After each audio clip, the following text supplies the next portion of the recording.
Hello students, today we are going to solve KCET 2023 maths paper.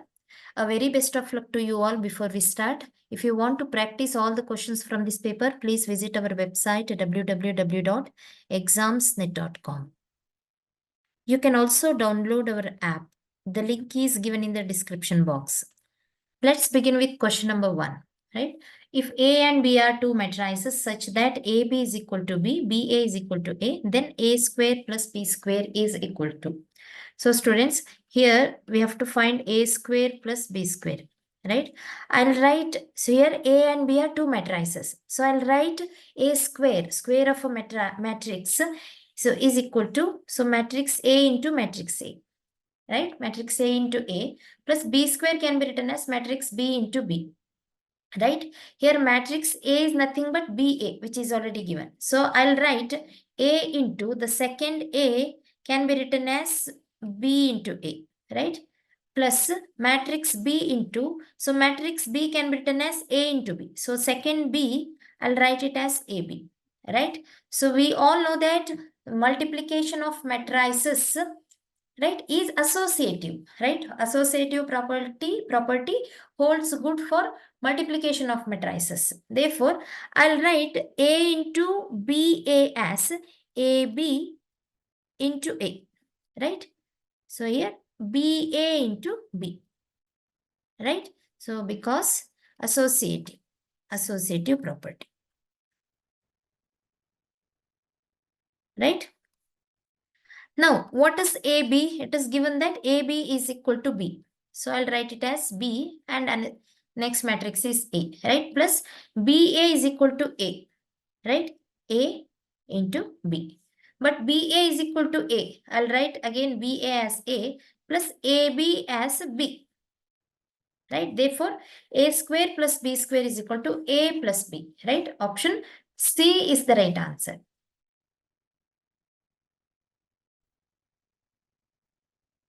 Question number 2. If matrix A is equal to 2 minus k, 2, 1, 3 minus k is a singular matrix. So A is a singular matrix, then the value of 5k minus k square is equal to. So singular matrix, it means determinant of A is equal to 0. Right? So we have to find value of 5k minus k square. So we'll consider determinant A, right? Determinant A is nothing but, so 2 minus k, right? So into 3 minus k. Into 3 minus k minus 1 into 2. So which is 2 is equal to 0. Value of the determinant is 2 minus k into 3 minus k minus 2 is equal to 0. Right? Using this, let us find value of k. Then 5k minus k square is equal to, right? So here expand this, 2 minus k into 3 minus k is 2 into 3, 6 minus 2k minus 3k plus k square minus 2 is equal to 0. Therefore, k square minus 5k plus 4 is equal to 0, which is equal to minus 4, right?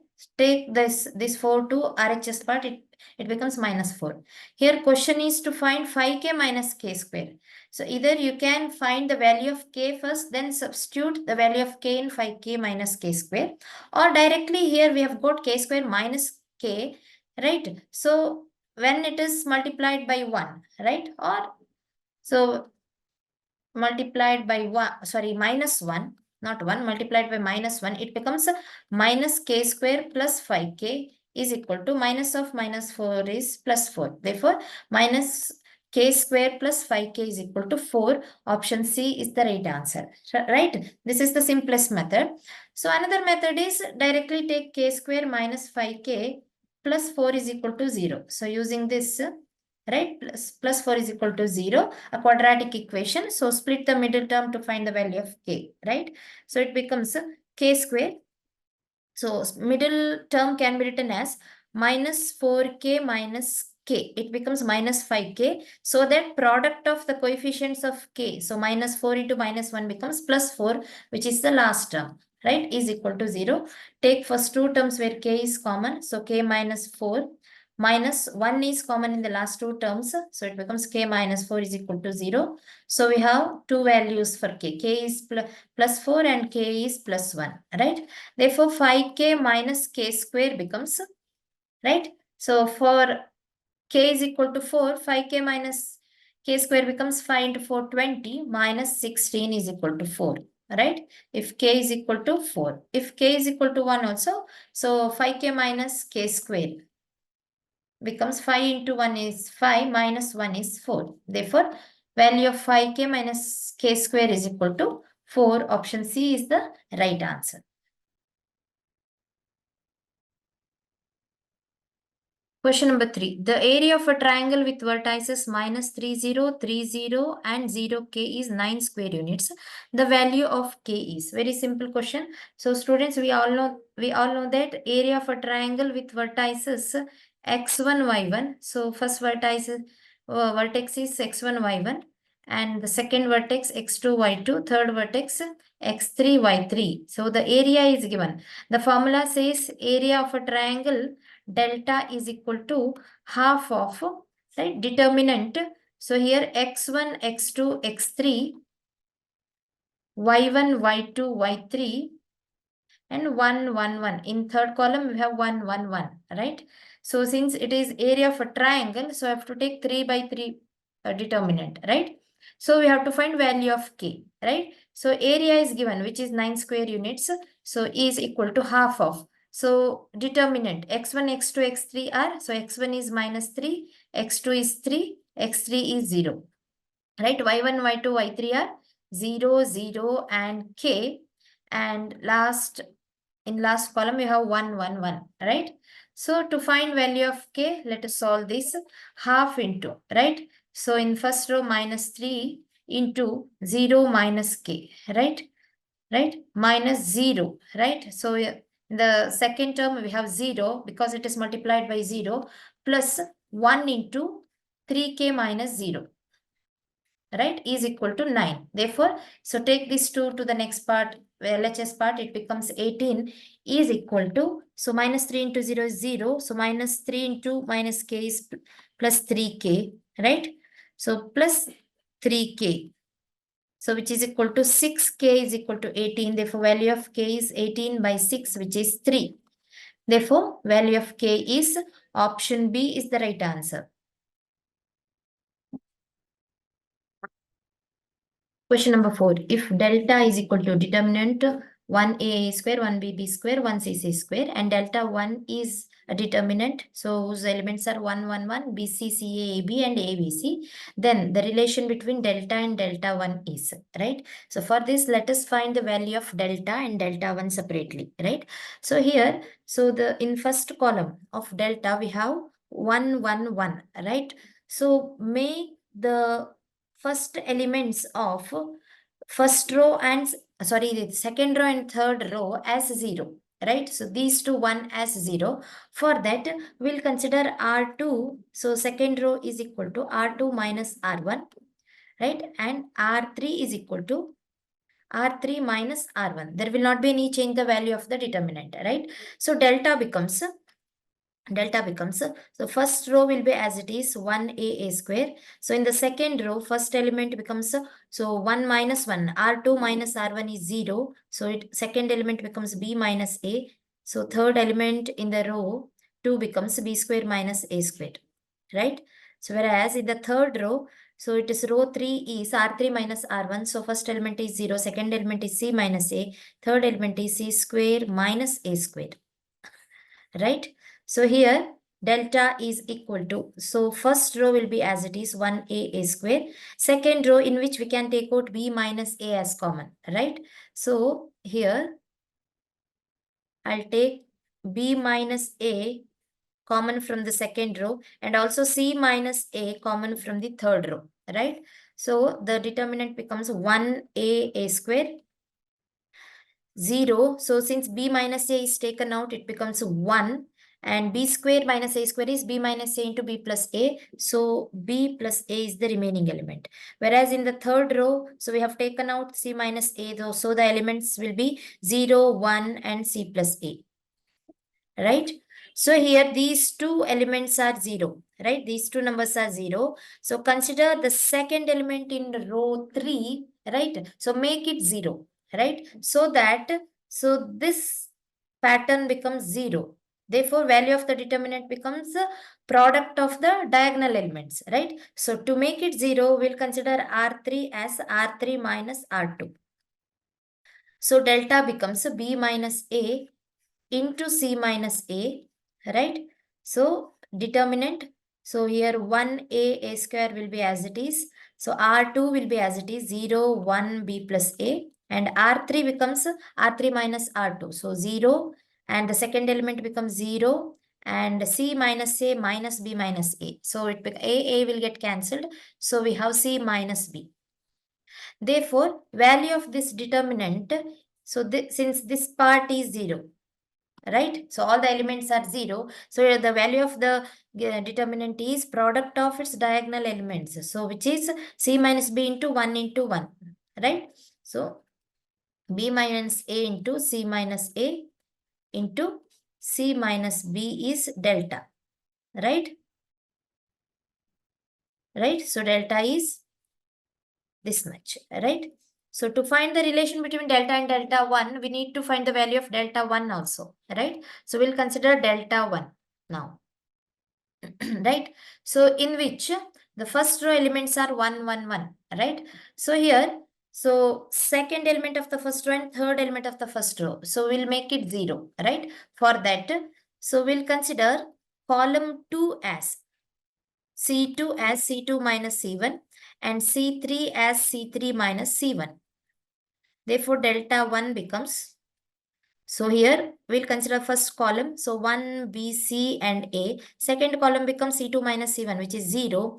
And the second element of the second column is, so CA minus BC, which is C is common, right? So A minus B, right? Whereas the third element becomes B minus A. So in the third column, C3 minus C1. So first element becomes 0. Second element becomes, so AB minus CA, where A is common. So B minus C. And the third element becomes C minus B. Right? Now, so in second column, right? So we can take out A minus B, right? A minus B as common.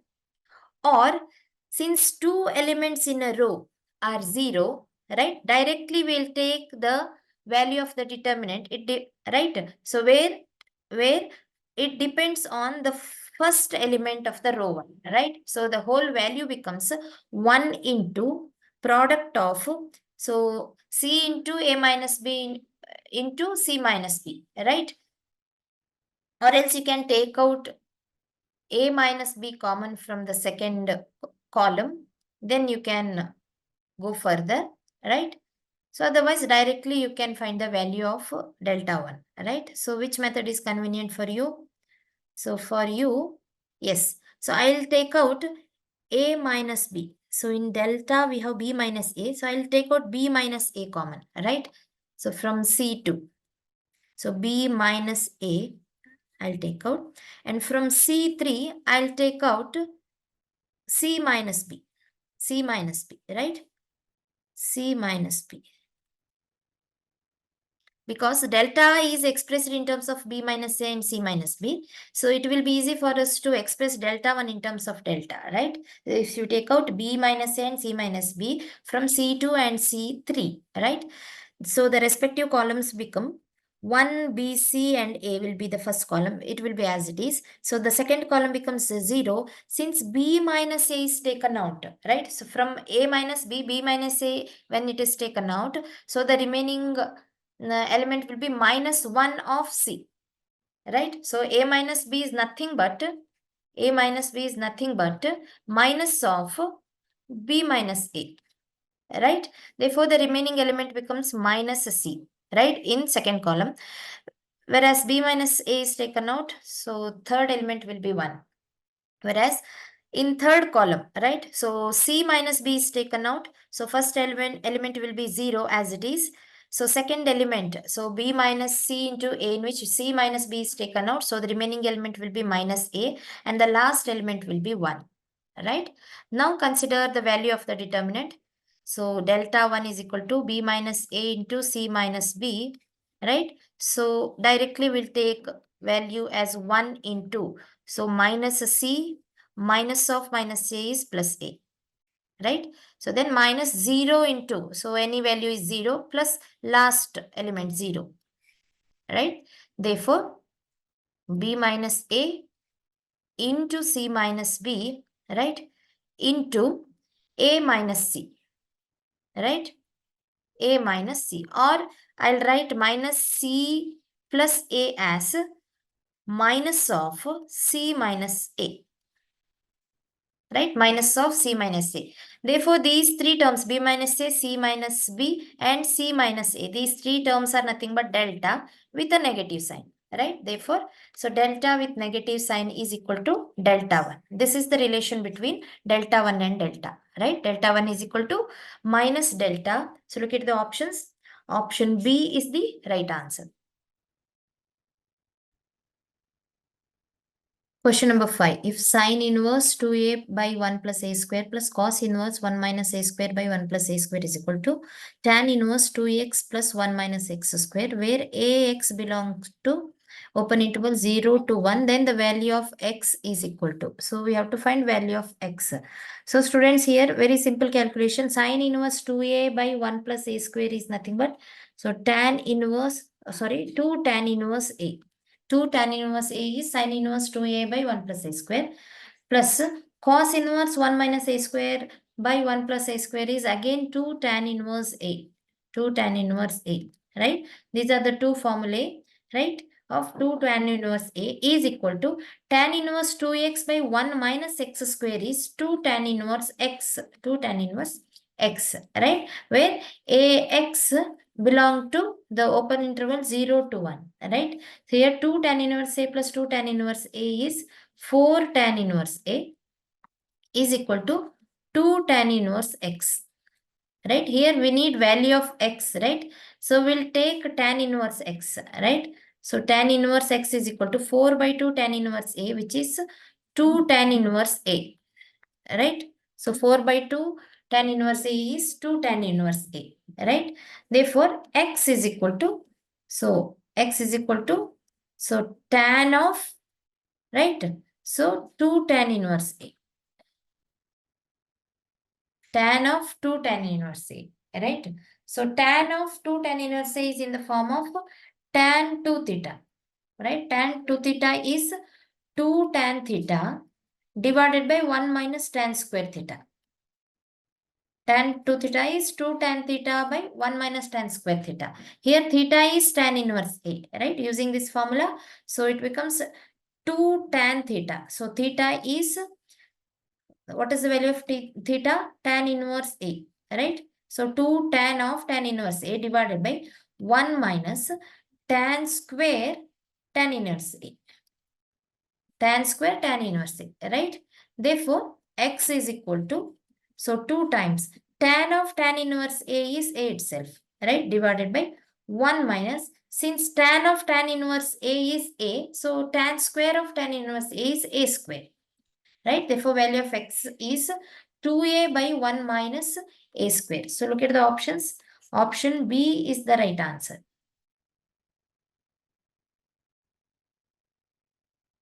Question number 6. The value of cot inverse root of 1 minus sin x plus root of 1 plus sin x divided by root of 1 minus sin x minus root of 1 plus sin x, where x belongs to the open interval 0 to pi by 4 is.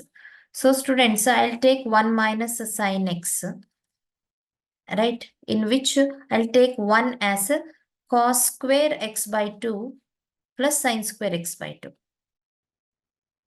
right? So minus, so sin x can be written as 2 sin x by 2 into cos x by 2, right? 2 sin theta into cos theta is sin 2 theta. Therefore, sin x is 2 sin x by 2, right? Therefore, so this expression can be written as cos x by 2 minus sin x by 2 the whole square. Do you agree? Right? Therefore, here, so in the given expression, so cot inverse, right? Cot inverse root 1 minus sin x is root of 1 minus sin x is cos x by 2 minus sin x by 2 the whole square. Therefore, it becomes, its root becomes cos x by 2 minus sin x by 2. right? Plus root of 1 plus sine x. So for that, I'll consider 1 plus sine x as, right? So 1 can be written as again cos square x by 2 plus sine square x by 2. And sine x can be written as here plus 2 sine x by 2 into cos x by 2. Therefore, this expression can be written as cos x by 2 plus sine x by 2 the whole square, right? A plus b whole square, right? Therefore, so in the numerator, the second term can be written as a root of cos x by 2 plus sine x, x by 2 the whole square is cos x by 2 plus sine x by 2, right? So we have to just remove the square root part, right? Now, this term, whole term is divided by, so root of 1 minus sine x is cos x by 2 minus sine x by 2 plus, sorry, it is not plus here in the denominator, it is minus cos x by 2 plus sine x by 2. So when you remove the bracket, it becomes minus sine x by 2, right? Therefore, cot inverse, here sine and sine will get cancelled. So we have 2 cos x by 2 divided by, in the denominator, so cos and minus cos will get cancelled.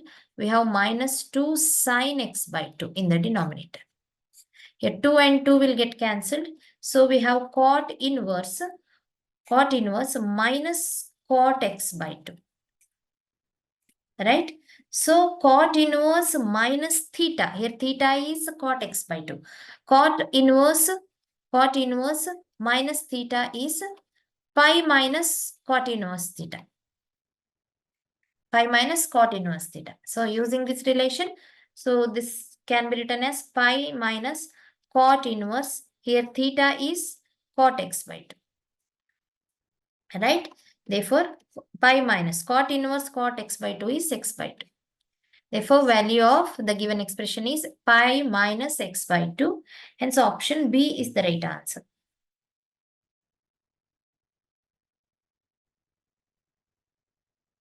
Question 7. Students, here we have to find value of x and y, right? Very simple calculation here. So, we have to simplify this, right? So, here, so x into matrix. So, here 3, 2. So, it becomes 3x and 2x, right?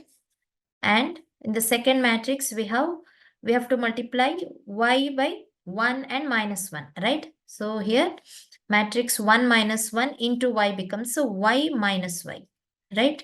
Is equal to 15, 5. That means 3x plus 5 is equal to 15, right? 3x plus 5 is equal to 15 and 2x minus y is equal to 15, right? 2x minus y is equal to, sorry, 5, not 15, right? So here we have to find x and y, right? Very simple calculation. So simultaneous linear equations. So just add equation 1 and 2. So you can delete y to find value of x, right? So equation 1 plus 2 gives, so 5x is equal to 20, right? Therefore, value of x becomes 20 by 5, which is 4, right? If x is equal to 4, what is y? So equation 1 becomes, right? So y is equal to 15 minus 3x, right? So x is 4, so it becomes a 15 minus 4 into 3 is 12, which is 3. Therefore, x is 4, y is 3, right? So value of x is 4, y is 3. Option C is the right answer.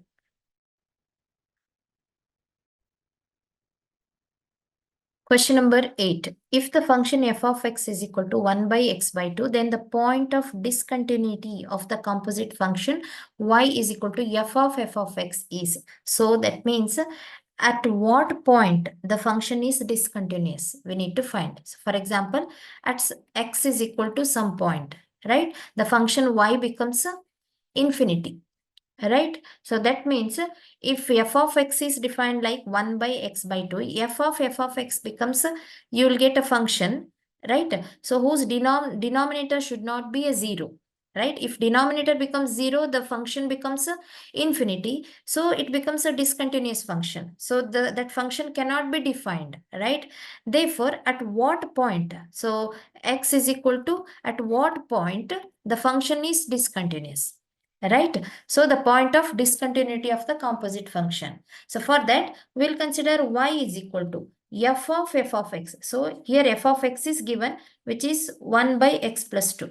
I'm taking f of x as f of 1 by x plus 2, right? Here f of x is 1 by x plus 2. Here x is, right? So in the second case, x is 1 by x plus 2, right? So substitute the value of x as 1 by x plus 2 here. So f of 1 by x plus 2 becomes, so 1 by, so in place of x plus 2, we are substituting 1 by x plus 2 plus 2, right? Therefore, so f of x or y becomes, so 1 by, so here x plus 2 is the LCM and the numerator of the denominator becomes 1 plus 2 into x plus 2, which is 2x plus 4. Therefore, which is equal to, so x plus 2 will go to numerator, right? This say x plus 2 and the denominator becomes 2x plus 5, right? So the point of discontinuity of the composite function, for that, if the function is a discontinuous function, so 2x plus 5 should not be equal to 0, right? So if it is equal to 0, the function will be discontinuous function, right? Therefore, so to discontinuous function or for a discontinuous function, right? 2x plus 5 is equal to 0, right? If the denominator is 0, right? X plus 2 by 0 becomes infinity, right? So this is not a defined function, right? So for a discontinuous function, 2x plus 5 denominator should be equal to 0. Therefore, 2x is equal to minus 5. So x is equal to minus 5 by 2, right? At this point, when you substitute the value of x as minus 5 by 2. So in this equation, y is equal to x plus 2 by 2x plus 5. So at x is equal to minus 5 by 2, the function becomes a discontinuous function, right? The function cannot be defined. Therefore, the point of discontinuity. So this point x is considered as point of discontinuity of the composite function. So that point is x is equal to minus 5 by 2. Option C is the right answer. At that point, the function is discontinuous. That means if you plot a graph, if you draw a curve, so you won't get a continuous curve. So there will be a gap, right? So at this point, right? So when x is equal to minus 5 by 2, the function is discontinuous. Option C is the right answer.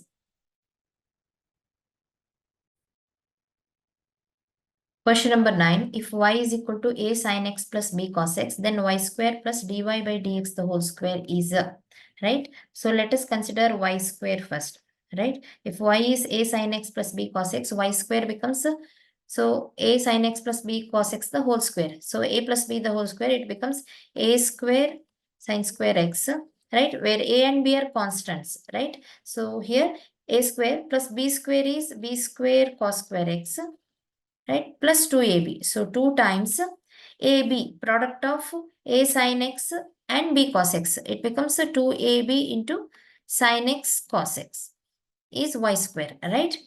So we'll consider dy by dx the whole square. For that, we need dy by dx, derivative of y, right? So since a is constant, we can take out. So d by dx of sin x is cos x, right?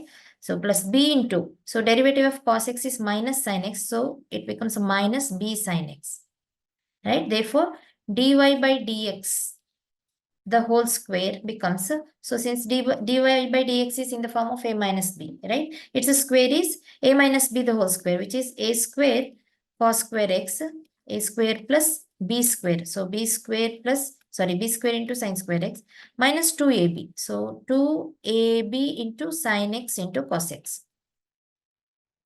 Here, sum of these two, y square and dy by dx the whole square. So we'll consider these as equation 1 and 2. So equation 1 plus 2 gives, right?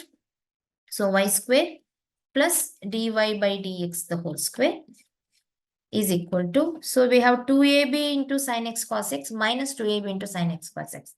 These two will get cancelled and we have the terms in terms of a square. So in which we'll take out a square, right? So sin square plus cos square is the remaining term. Whereas The remaining two terms are in terms of b square, so in which b square is common and the remaining term is cos square x plus sin square x. Since sin square x plus cos square x is 1, so we have a square plus b square, where a and b both are constants.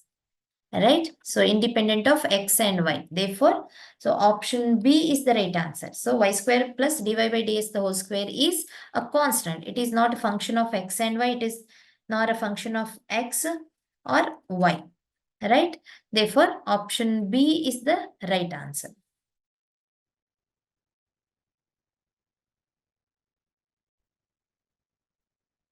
Question number 10. If f of x is equal to 1 plus nx plus n into n minus 1 by 2 into x square plus n into n minus 1 into n minus 2 by 6 into x cube, so on up to x raised to n, then f double dash 1 is equal to. So to find this, we need f double dash x, right? F of x is given, right? So I'll rewrite this f of x as, in place of 1, I'll write nc0, right? nc0 is 1 into 1 raised to 1 right? So, or 1 raised to 0, I'll take it as nc0 into 1 raised to 0, right? Plus in the second term, right? Second term is n into x. So in place of n, I'll write nc1, right? So into 1 raised to 1 into x, right? So I'll write x as 1 into x, where 1 is 1 raised to 1 into x, right? Plus, so we'll consider third term, n into n minus 1 by 2 is nothing but nc2, right? I'll write x square as 1 square into x square, right? And the next term can be written as nc3 into x cube can be written as 1 cube into x cube, right? Therefore, the last term, which is x raised to n, can be written as, so ncn.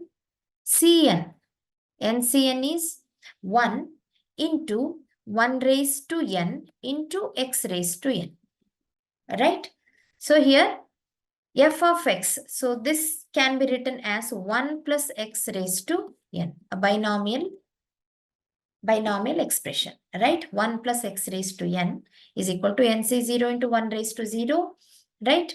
So into x raised to 0 can also be taken, right? We have to express each term in terms of 1, x and n, right? Therefore, this expression is a binomial expression. 1 plus x raised to n is f of x, right? Therefore, we need f dash x here, right? Derivative of 1 plus x raised to n is n into 1 plus x raised to n minus 1, right? Whereas the second derivative of f of x, f double dash x is again n into n minus 1 into 1 plus x raised to n minus 1 minus 1 is n minus 2. Right? So here f double dash 1 is asked, right? So in place of x, we are substituting 1. So expression becomes n into n minus 1 into 1 plus 1, which is 2, right? Raised to n minus 2. Therefore, n into n minus 1 into 2 raised to n minus 2 is the answer, right? So look at the options. So n into n minus 1 into 2 raised to n minus 2. Option D is the right answer. Students, if you want to practice all the questions from this paper, please visit our website www.examsnet.com. You can also download our app. The link is given in the description box.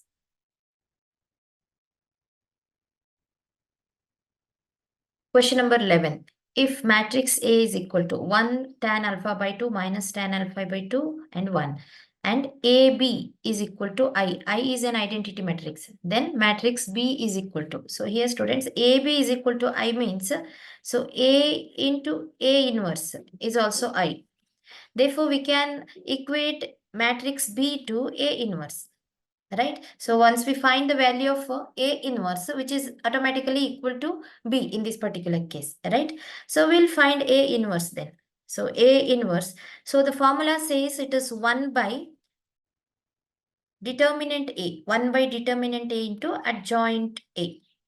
This is the formula to find A inverse, which is nothing but matrix B. right? So let us find determinant A and adjoint A, right? So for that, determinant A is equal to, so considering the matrix, right? So here determinant 1 tan alpha by 2 minus tan alpha by 2 and 1, right? So the value becomes a 1. So minus tan square alpha by 2 is 1 plus tan square alpha by 2, which is secant square alpha by 2. 1 plus tan square theta is secant square theta. Therefore, determinant A can be written as 1 by secant square alpha by 2. Whereas adjoint A, so we'll write adjoint A, right? What is adjoint of A? So how to write that? So adjoint of A is nothing but, so let us interchange the diagonals, first diagonals, right? So the elements are 1 and 1 only, there will not be any change. And let us change the signs of the second diagonal, right? So here, so the first element in the second diagonal, so which is tan alpha by 2, change its sign, so it becomes minus tan alpha by 2, right? So in the second row, the first element is minus tan alpha by 2, which is an element of the second diagonal, right? So when the sign is changed, it becomes a tan alpha by 2. Right. So what is this adjoint A in this particular case? So when you consider matrix A, right? So consider transpose of this given matrix. So it becomes same, right? Transpose of the matrix means just you have to change the rows and columns, right? So we'll consider first column. So write it as first row. So 1 minus tan alpha by 2. So this becomes first row instead of first column. So and the second column will be second row. So tan alpha by 2 and 1. This is a transpose of the given matrix, A transpose, right? So look at adjoint A and transpose of A. So both are same, right? Therefore, we can write adjoint A is nothing but, therefore, adjoint A is equal to A transpose, right? Therefore, in place of adjoint A in the formula, we can write A transpose, right? Whereas 1 by secant square alpha by 2 is nothing but cos square alpha by 2. 1 by secant is cos, therefore cos square alpha by 2 into A transpose is A inverse, which is nothing but matrix B. Right? Therefore, matrix B is equal to cos square alpha by 2 into A transpose. So look at the options. Cos square alpha by 2 into A transpose. Option C is the right answer. It is cos square alpha by 2. It is not cos 2 alpha by 2. It is cos square, right? So into A transpose. Option C is the right answer. Question number 12. If u is equal to sine inverse 2x by 1 plus x square and v is equal to tan inverse 2x by 1 minus x square, then du by dv is equal to. So here u is sine inverse 2x by 1 plus x square is 2 tan inverse x. Right? So 2 tan inverse x is sine inverse 2x by 1 plus x square. Whereas v is tan inverse 2x by 1 minus x square, which is also 2 tan inverse x. Right? So tan inverse 2x by 1 minus x square is also 2 tan inverse x. Therefore, we can say u is equal to v, right? So therefore, du by dv, right? So differentiation of u with respect to v. Du by dv is equal to dv by dv, right? So which is equal to 1. Therefore, du by dv is equal to 1. Option B is the right answer. Question number 13. The function f of x is equal to cot x is discontinuous on every point of the set. So among 4 options, in which set the function is discontinuous? The function f of x is cot x is discontinuous. Here discontinuous function means, so it is not continuous. For example, so there is a break like this, right? It is not continuous, right? So here, so in these points, right? These points I'm showing, the function cot function is not defined. Cot x is not defined at these points, not defined. So at which points the function cot is not defined? So when the angle is 0 degree, the function is not defined. Cot 0 is not defined, right? Whereas cot pi is also not defined. So cot 2 pi cannot be defined. So negative pi is also not defined. Negative 2 pi cannot be defined, right? Similarly, 3 pi minus 3 pi, right? So such functions are not defined when the angles are 0, pi, 2 pi, minus pi. So generally we can say the multiples of pi. So at multiples of pi, cot function cannot be defined, right? Here this multiple can be uh, when pi is multiplied with positive integer as well as negative integer. Therefore, here when angle is, particularly x is the angle here, right? So when x is equal to n pi, right? So where n belongs to set of integers, it can be positive or negative, even it can be 0, because at 0 degree angle, the chord function is not defined, right? Therefore, the function f of x is discontinuous on every point of the set, right? Set of set of x, right, is equal to n into pi, where n belongs to set of integers, right? For the value of n is equal to 0, x becomes, so 0 into pi is 0 degree. If n is equal to 1, x becomes 1 into pi, which is pi, right? The function is discontinuous, right? If n is equal to 2, so angle becomes 2 pi, right? Cot 2 pi cannot be defined, right? So when n is equal to 2, therefore, so on every point of the set of x, which is equal to n pi, where n belongs to a set of integers, the function f of x, which is equal to cot x, is discontinuous or not defined, right? Hence option C is the right answer.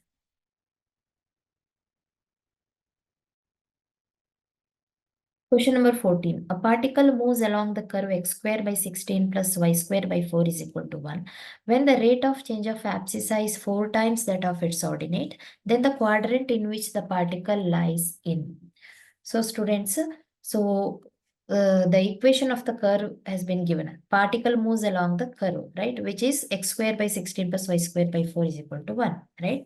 And rate of change of abscissa is 4 times that of ordinate. So rate of change of abscissa is dx by dt, right? Rate, so with respect to t, right? Therefore, it is dx by dt is equal to 4 times that of ordinate. 4 times rate of change of ordinate is dy by dt. With respect to t means its rate, right? Then the quadrant in which particle lies is, so in which quadrant particle lies? For that, we need values of x and y, right? So in which coordinate the particle lies? So if the values of x and y have both positive values, the particle lies in first quadrant. If x has negative value, y has positive value, it lies in second quadrant, right? If x has negative, y also has negative value, it lies in third quadrant.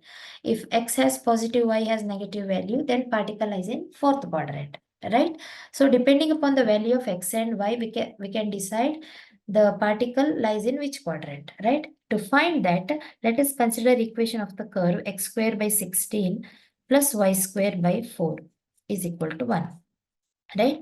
Let us differentiate the given equation, right? Differentiate with respect to time, right? With respect to rate of change of, with respect to t, we have to differentiate. So the LHS part, so 2x by 16, right?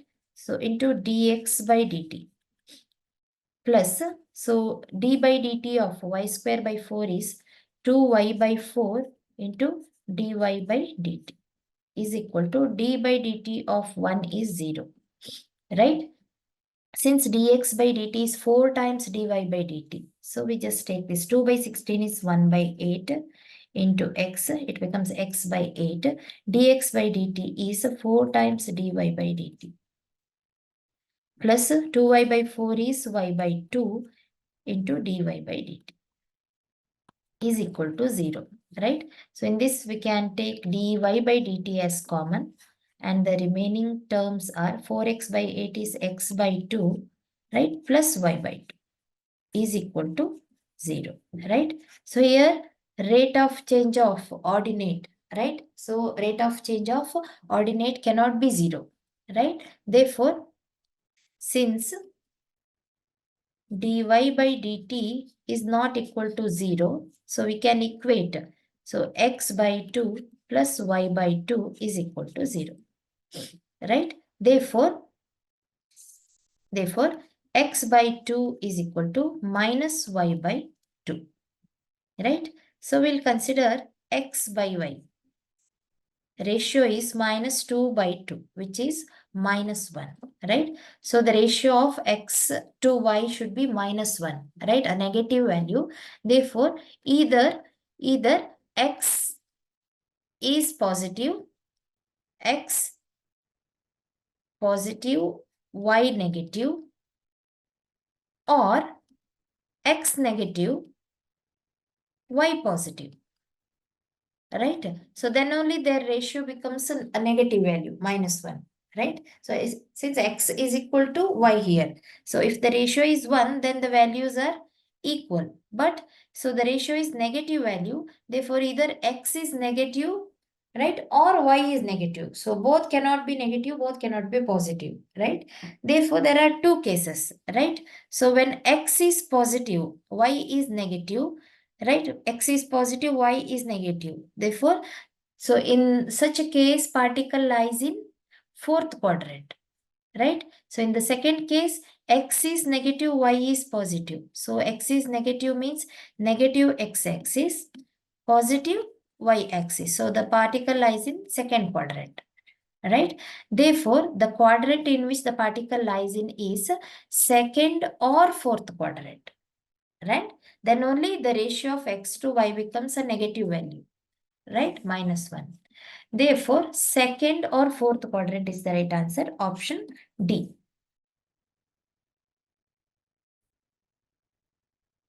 Question number 15. An enemy fighter jet is flying along the curve given by y is equal to x square plus 2. A soldier is placed at 3, 2, wants to shoot down the jet when it is nearest to him. Then the nearest distance is. So students, we'll consider a curve, right? So enemy fighter jet is flying along such type of curve, right? So equation of the curve is given by y is equal to x square plus 2. Right? So we'll consider position of the soldier somewhere here. So for example, soldier is here at 3, 2, right? So he wants to shoot down the jet when it is nearest to him. So nearest position of the fighter jet can be possible only when it is right above his head. That means perpendicular to surface of the ground. Right? Above his head means perpendicular to surface of the ground. So the distance will be nearest to him, right? So the distance be RS. So distance of the jet from the soldier. So the nearest distance or the shortest distance, nearest distance is RS. Right? How to find this nearest distance? For this, we need the coordinates of R. Right? Let the position of the fighter jet be at x comma y, right? So once we know the value of x comma y, by distance formula we can easily find the distance between r and s, right? So how to find? We don't know the coordinates of r, right? So here r is equal to, so x comma y, right? So it is given that the equation of the curve is y is equal to x square plus 2. Therefore, we can write x comma y as x comma x square plus 2. These two are coordinates of r, right? So here, so how to find the minimum distance? So first we need to find the distance using distance formula, distance between rs using distance formula, right? So when it is minimum, so when the first derivative or the second derivative or the third derivative. So when if it is equal to 0 at the minimum value of x, right? I'll repeat once again. If first derivative, that is first derivative means, so if it is y, it is dy by dx, right? If it is z, dz by dx. Or second derivative or third derivative, right? So it should be equal to 0 at minimum value of x. Minimum value of x. Then only the distance will be the nearest distance, right? So for that, we have to take first derivative of the distance, right? If it is equal to 0 at minimum value of x, so which is equal to 1. 1 is the minimum value, right? So when x is equal to 1, so first derivative should be equal to 0. If not, go for second derivative, right? At x is equal to 1, second derivative should be equal to 0, right? If it is not equal to 0, go for the next derivative, right? Third derivative, like that. So at x is equal to 1, right, the derivative of the distance should be equal to 0. Then only the nearest distance can be calculated, right? So moving further, by distance formula, we will consider RS is square root of x2 minus x1 the whole square plus y2 minus y1 the whole square. Here x2 is, so consider any 2 points, right? Easily we can apply the formula. So it is x minus 3 the whole square. It is just square of the difference between x coordinates, right? Plus y minus 2 the whole square, right? Therefore, here in place of y, I can write x square plus 2, right? Therefore, x minus 3 the whole square plus y is x square plus 2 minus 2 the whole square, right? For our convenience, I'll take rs square, right? Because while taking the derivative, it will be easy for us. Square of rs is, just remove the square root sign, right? So x minus 3 the whole square. Here 2 and minus 2 will get cancelled. So we have x raised to 4 is rs square, right? Now take the derivative of the distance, right? So for our convenience, I'll take x minus 3 whole square plus x raised to 4 as a z, right? Therefore, dz by dx with respect to x is equal to, so 2 into x minus 3 plus 4 into x cube is the first derivative, right, of the distance. So if x is equal to 1, right, at x is equal to 1, dz by dx becomes, right? So 2 into 1 minus 3 is minus 2 plus 4 into 1 cube is 4 into 1 4. So which is minus 4 plus 4 which is equal to 0, right? Look, so dz first derivative is equal to 0 at the minimum value of x, right? Therefore, the condition is satisfied here, right? So the first derivative is equal to 0, right? At x is equal to 1, right? Therefore, so we'll consider the distance, rs. Therefore, distance is minimum. So first derivative is equal to 0 means distance is minimum, right? So rs or distance, right? rs is equal to, so square root of, right? So apply this square root of x minus 3 whole square. So here x is equal to 1, right? Only at x is equal to 1, the distance is minimum, or the first derivative is equal to 0. Therefore, so value of x becomes 1. So x minus 3 whole square is minus 2 whole square, right? Plus x raised to 4, which is 1. X raised to 4 is 1 raised to 4. Therefore, it is root of 4 plus 1, which is root 5 is the distance, right? Therefore, root 5 units is the nearest distance between the fighter jet and the soldier, right? So I'll repeat once again. First, we need to take the first derivative. So at minimum value of x, the first derivative should be equal to 0. If not, go for second derivative, right? Here in first derivative only, we have got the derivative as 0 at x is equal to 1. Therefore, value of x is 1, right? Therefore, distance is minimum, which is root 5 units. So here the coordinates of r, if the question is asked to find the position of the fighter jet, right, such that the distance between them is minimum. So position will be x is 1, y is x square plus 2, which is 1 plus 2 is 3. So 1 3 will be the coordinates of r, right? So that the distance will be minimum, right? So 1 3 and 3 2. So by distance formula, it is 3 minus 1 square, which is 2 square. So 2 minus 3 is 3 square is minus 1 square, which is 1. Again, we have root 5 is the minimum distance, right? So the answer is verified, right? This is how you have to calculate such type of questions. So root 5 units is the answer.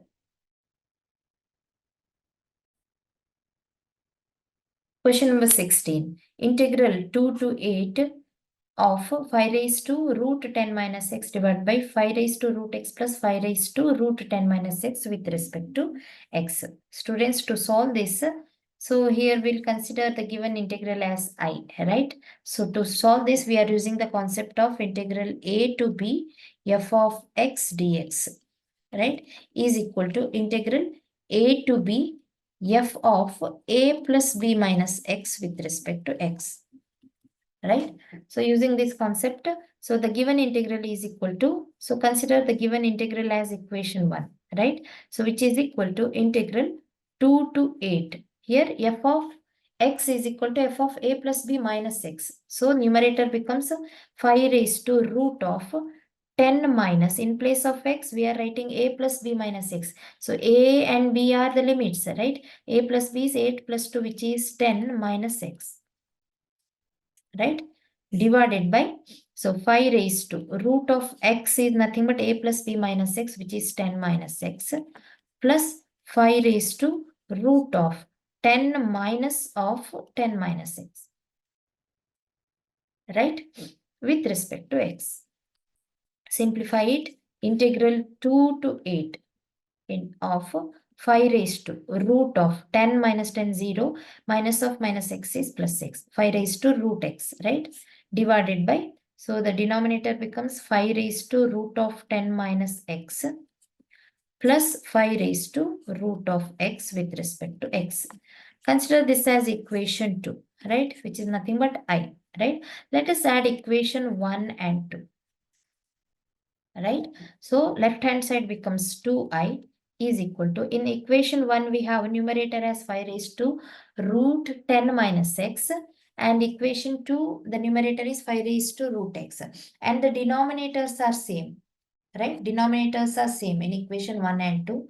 Therefore, so integral 2 to 8, so sum of two integrals in which denominators are same, say, therefore, the LCM is 5 raised to root 10 minus x, same denominator, right? Minus 5 raised to root x, same denominator.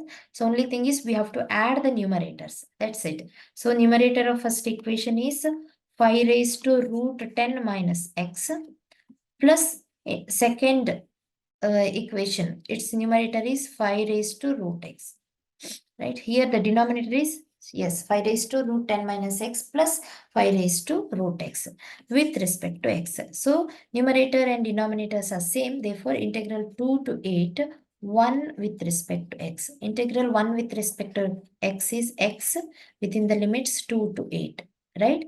Therefore 2i is equal to, so x within the limits 2 to 8 is 8 minus 2, which is 6.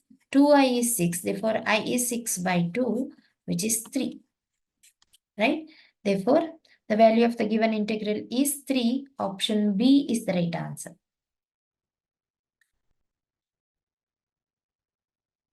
Question 17. So integral square root of cosecant x minus sin x with respect to x is equal to.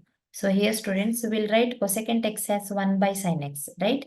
So root of 1 by sin x minus sin x with respect to x, right? So which is equal to integral. So here sin x is the LCM. So which is inside the square root.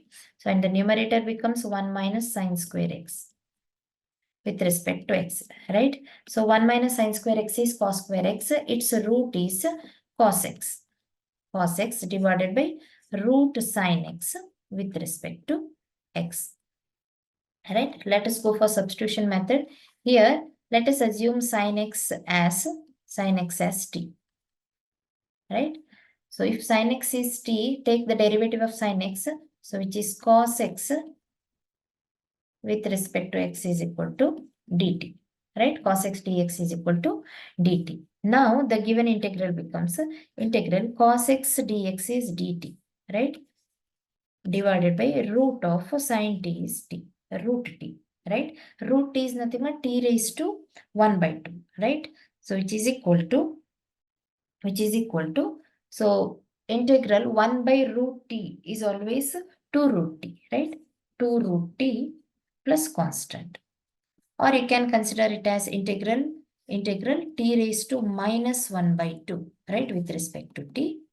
So t raised to minus 1 by 2 with respect to it. So its integral is t raised to minus 1 by 2 plus 1, which is t raised to 1 by 2 divided by 1 by 2, right? So which is equal to, so 2 goes to numerator, it becomes 2 into t raised to 1 by 2, which is 2 root t.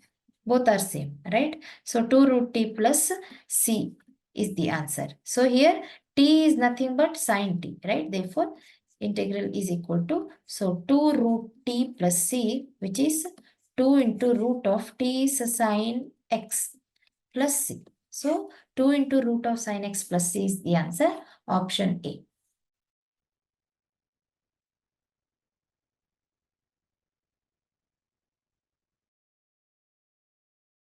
Question number 18. If f of x and g of x are two functions with g of x is equal to x minus 1 by x and f of g of x. Here f circle g of x is f of g of x is equal to x cube minus 1 by x cube. Then f dash x is equal to, right? Here students, f of g of x is given, right? So which is equal to x cube minus 1 by x cube, right? Where g of x is x minus 1 by x. Therefore, we can write f of g of x in place of that. We'll write x minus 1 by x is equal to x cube minus 1 by x cube, right? Which is in the form of a cube minus b cube. What's the formula for a cube minus b cube? Which is a minus b whole cube, right? Plus 3ab into a minus b. This is the standard formula, right? So using this, so taking a as x, b as 1 by x, right? Therefore, we can write x cube minus 1 by x cube as a minus b whole cube, which is x minus 1 by x the whole cube, plus 3 times a into b is x into 1 by x is 1, right? It becomes 3 into x minus 1 by x, 3ab into a minus b, right? So which is equal to f of x minus 1 by x. Here question is to find f dash x, not f dash x minus 1 by x, right? So for that, let us assume x minus 1 by x as u, for example, right? Therefore, so the given function becomes, so f of x minus 1 by x is f of u, right, is equal to u cube, x minus 1 by the whole cube plus 3 times u, right? Let us consider f dash u now. F dash u, derivative of f of u, right? Which is f dash u is 3u square plus 3. Right? In place of u, we'll substitute x. Therefore, f dash x becomes, so 3x square plus 3. Right? F dash x is 3x square plus 3 is the answer. Look at the options. Option C is the right answer.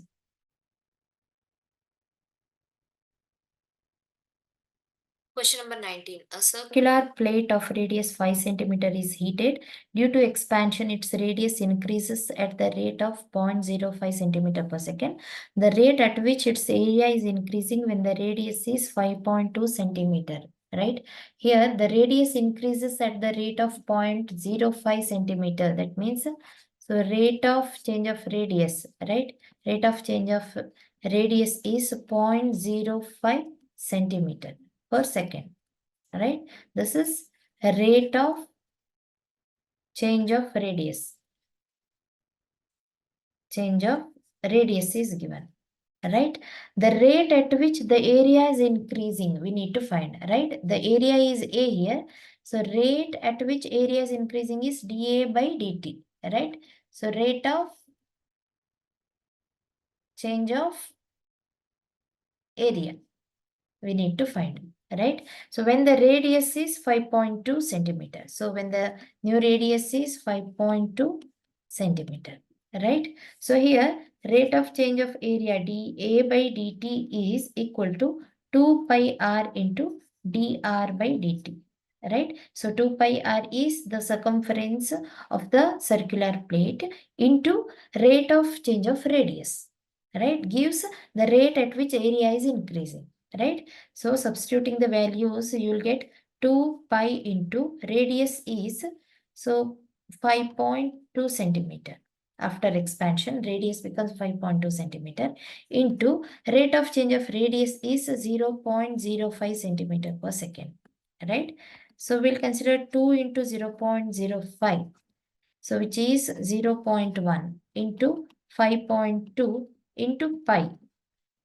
So 5.2 into 0.1 is 0.52 into pi, right? Since it is rate of change of area, right? So area is centimeter square per second. Since it is a rate, so per unit time, therefore it is per second, right? So 0.52 pi centimeter square per second, right? Therefore, the area of the circular plate is changing at the rate of 0.52 pi centimeter square for every second, right?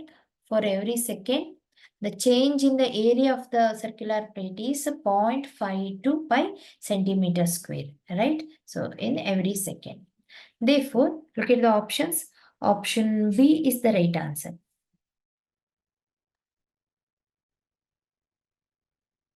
Question number 20. The distance s in meters traveled by a particle in t seconds is given by s is equal to 2t cube by 3 minus 18t plus 5 by 3. The acceleration when the particle comes to rest is, so when particle comes to rest means its velocity or the speed will be 0. Velocity is 0. Right? When the particle comes to rest, its velocity becomes 0, right? So what is the acceleration of the particle? They are asking. So here the distance is given, right? So s is equal to 2t cube by 3 minus 18t plus 5 by 3, right? Let us find the velocity, right? So using velocity, we have to find the value of t here. So let us go one by one. So here velocity of the particle, so which is equal to derivative of the distance, right? ds by dt, right? D by dt of the distance is the velocity, right? So which is equal to, so derivative of 2t cube by 3 is 6t square by 3. Here 2 by 3 is constant, so 3t square. So after multiplication, you will get 6t square by 3, right? Minus 18 is the velocity, right? So since particle comes to rest, therefore velocity is equal to 0, right? So therefore 60 square by 3 minus 18 is equal to 0. Since particle is coming to rest, right? Therefore it becomes 2t square is equal to 18. So t square is 9. Therefore value of t is equal to 3, right? Why do we need value of t? Right? So in acceleration, to find acceleration. So therefore, acceleration of the particle is equal to second derivative of the distance. So which is d square s by dt square, right? Is equal to, so since ds by dt is 6t square by 3 minus 18. So its derivative becomes, so 12t by 3. Right? So minus 18, derivative of constant is 0, right? Therefore, 12t by 3 is 4t. Since t is equal to 3, so 4 into 3 is 12, right? So the unit is meter per second square. So acceleration of the particle is 12 meter per second square when the particle comes to rest, right? Here the units are given wrongly, right? So it is option A, right? So the value is correct, 12. It is not meter square per second, it is meter per second square, right? Hence option A is the right answer. Students, if you want to practice such questions, please visit our website www.examsnet.com. You can also download our app. The link is given in the description box.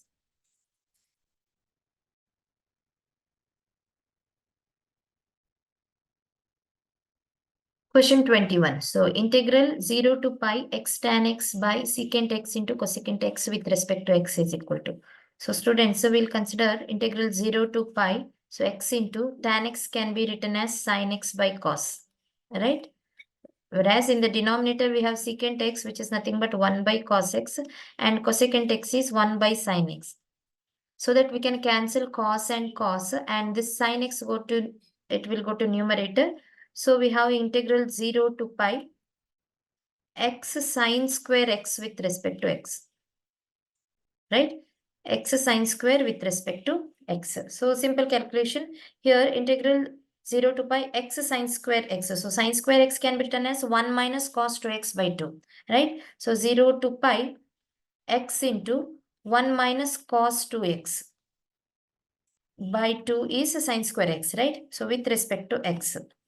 Therefore, this can be written as 0 to pi. So x into 1 by 2, which is x by 2 with respect to x, minus integral 0 to pi, right? So x by 2 cos 2x with respect to x, right? So the first integration is very easy. Integration of x by 2 is, so 1 by 2 into, so 1 by 2 is constant. So integration of x is x square by 2, right? So within the limits 0 to pi, 0 to pi, right? Minus the second integration is nothing but integration by parts, right? So integration by parts is, so which is in the form of u into v. So here we will consider u as x, v as cos 2x by 2, right? This whole part will be considered as v, right? Therefore, so integration by parts, which is nothing but u into, so which is x into integration of cos 2x by 2, so which is nothing but, so I'll mention it, integration of cos 2x by 2 with respect to x, minus integration of derivative of u, d by dx of x, right? Derivative of u, so into integration of cos 2x by 2, 2x by 2 with respect to x, so with respect to x, so the whole integration, right?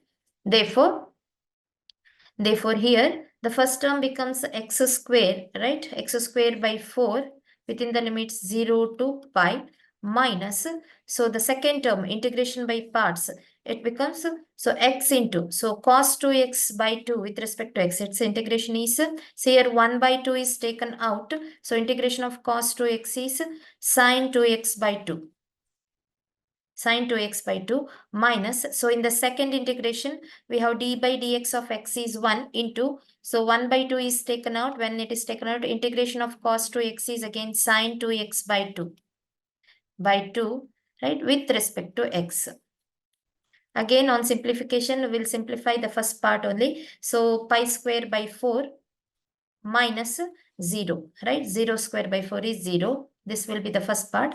And the second part becomes, so x sine 2x by 4, right? So x sine 2x by 4 minus, here 1 by 2 and 1 by 2 are constant. So we have to take it out. 1 by 4 is constant. Integration of sine 2x dx is cos 2x, right? So cos 2x by 2 with negative sign, right? So it is minus cos 2x by 2.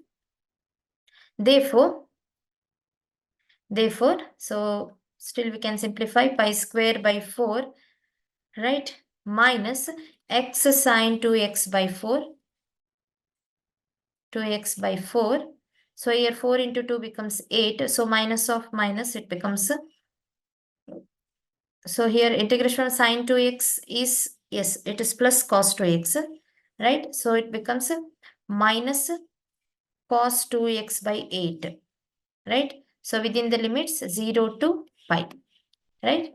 So here, so sine pi and its multiples are 0 always. Therefore, the first term is pi square by 4 and the second terms become, so here when you substitute the value of pi also, it becomes sine 2 pi, which is 0, cos 2 pi is also 0, right? No need to solve this. So 0 plus minus of minus becomes plus 0. Therefore, no need to simplify the second part, right? Therefore, pi square by 4 is the answer. So value of the given integral is pi square by 4, option D.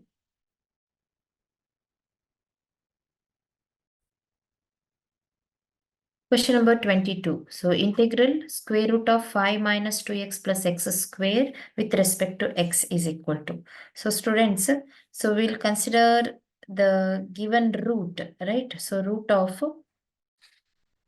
5 minus 2x plus x square, right? So I'll take it as root of, so I'll consider x square first. So minus 2x, right? Plus 1 plus 4, right? So where x square minus 2x plus 1 is nothing but x minus 1 the whole square, plus 4 is 2 square, right? So taking integrals, right, with respect to x, with respect to x, with respect to x, right? Here x minus 1 whole square plus 2 square is in the form of x square plus a square, right? So we all know the formula of integral x square plus a square, its root with respect to x is equal to x by 2. This is the standard formula, into x square plus a square, right? Plus a square by 2 into log of, right, mod x plus root of x square plus a square, right, with sorry, plus c, plus c. This is the standard formula, right? Right? Here, so in the given integral, so x minus 1 the whole square plus 2 square is in the form of x square plus a square, right?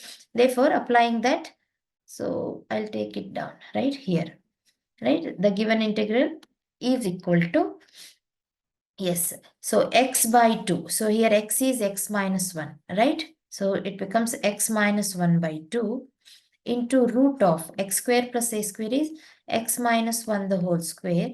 Here a square is 2 square, right? Plus a square by 2, which is 2 square by 2 into log of mod x is x minus 1, right? X minus 1 plus root of x minus 1 the whole square plus 2 square, right? 2 square plus a constant, plus a constant. Therefore, so x minus 1 by 2 into root of x minus 1 whole square plus 2 square is the given expression itself, right? This 5 minus 2x plus x square, right? So therefore, so 5 minus 2x plus x square, right? Plus 2 square by 2 is 2 itself into log of mod x minus 1, right? Plus square root of, again x minus 1 whole square plus 2 square. Its root is root of 5 minus 2x plus x square plus a constant, right? This is the answer, right? Therefore, so look at the options. Get the options x minus 1 by 2 into 5 minus 2x plus x square. So plus 2 log of x minus 1. Look at option B, x minus 1 plus root of 5 minus 2x plus x square plus c. Hence option B is the right answer.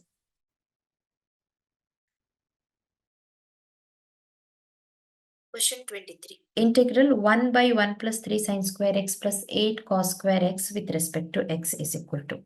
So to simplify this, I just multiply both the numerator and denominator by 1 by cos square x, right? So divided by 1 by cos square x, right? So it becomes integral. So numerator becomes 1 by cos square x divided by denominator becomes, when the whole denominator is divided by cos square x, it becomes 1 by cos square x plus 3 times sin square x by cos square x is tan square x plus 8. So 8 cos square x by cos square x is 8 with respect to x, right? So here integral 1 by cos square x is secant square x. So divided by, so again 1 by cos square x is secant square x plus 3 tan square x plus 8 with respect to x, right? So which is equal to, so secant square x divided by secant square x is 1 plus tan square x plus 3 tan square x is 1 plus 4 tan square x plus 8. So which is equal to 4 tan square x plus 9, right? 4 tan square x plus 9, right? So for our convenience, I'll consider, so tan x as t, right? This is with respect to x, right? Now we'll consider, put tan x is equal to t, right? So take the derivative of tan x, so which is secant square x then secant square x with respect to x becomes dt, right? Therefore, the given integral, so I is equal to, so we'll consider I is equal to integral secant square x with respect to x is dt divided by, so 4 times tan square x, since tan x is t, so it becomes 4t square, so which is 2t the whole square, right? Plus 9 is nothing but 3 square, right? So dt by 2t the whole square plus 3 square, so which is in the form of integral 1 by, right? So let us consider 2t as u, right? For furthermore simplification, so put 2t as u, right? Then take the derivative of 2t, right? So it becomes 2 into dt is equal to d, right? 2 into dt is equal to d, right? Or dt is equal to du by 2. Right? Therefore, the given integral becomes I is equal to integral dt is du by 2, right? Where 2t is equal to u, right? So 2t square becomes u square plus 3 square, right? U square plus 3 square. Therefore, I just take out 1 by 2 outside, right? 1 by 2 into integral du by u square plus 3 square. So which is in the form of, I'll just mention it down, which is in the form of integral. So 1 by u square, or you can consider it as x square plus a square with respect to x is always 1 by a into tan inverse x by a. This is the standard formula plus c, right? So now substitute the values. So integral 1 by u square plus 3 square is equal to, so I'll consider here 1 by a is, here a is 3, a is a constant, right? So 1 by 3 into tan inverse, here x is nothing but the variable. So in this integral, u is the variable, right? Tan inverse u by 3, right? Right? What is u? According to our assumption, u is 2t, right? Therefore, we'll write, so take 1 by 3 outside, it becomes 1 by 6, right? So 1 by 3 into 1 by 2 is 1 by 6 into tan inverse, u is 2t by 3. What is t? Again, according to our assumption, t is tan x, right? Therefore, so the given integral becomes 1 by 6 into tan inverse, right?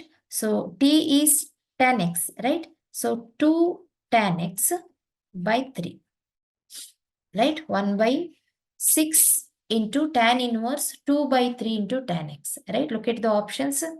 So option A, 1 by 6 tan inverse 2 by 3 into tan x plus c, a constant. Therefore, option A is the right answer.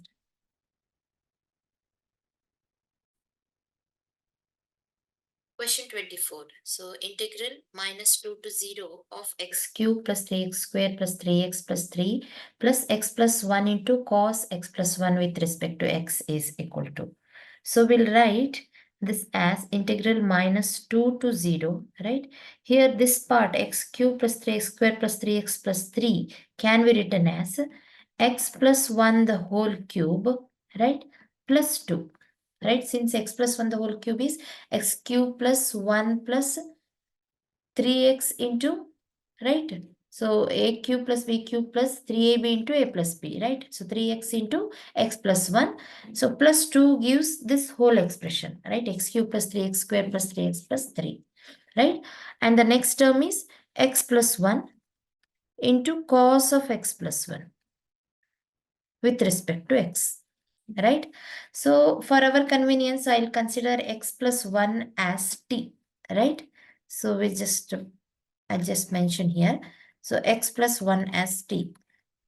If x plus 1 is equal to t, then derivative of x, right, with respect to t becomes, so derivative of 1 is 0. So derivative of t is 1. Therefore, we can write dx is equal to dt, right? So consider the limits, right? So when x is equal to 0, right? So in this, when x is equal to 0, so t becomes 1.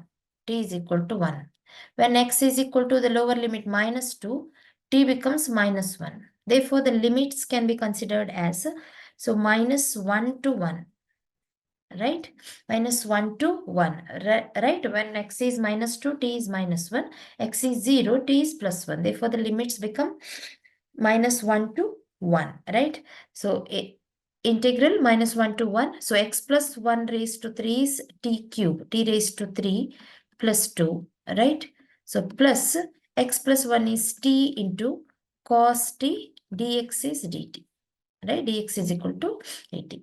Therefore, minus 1 to 1. So t cube plus 2 with respect to t, right? So integration of sum of two terms, right?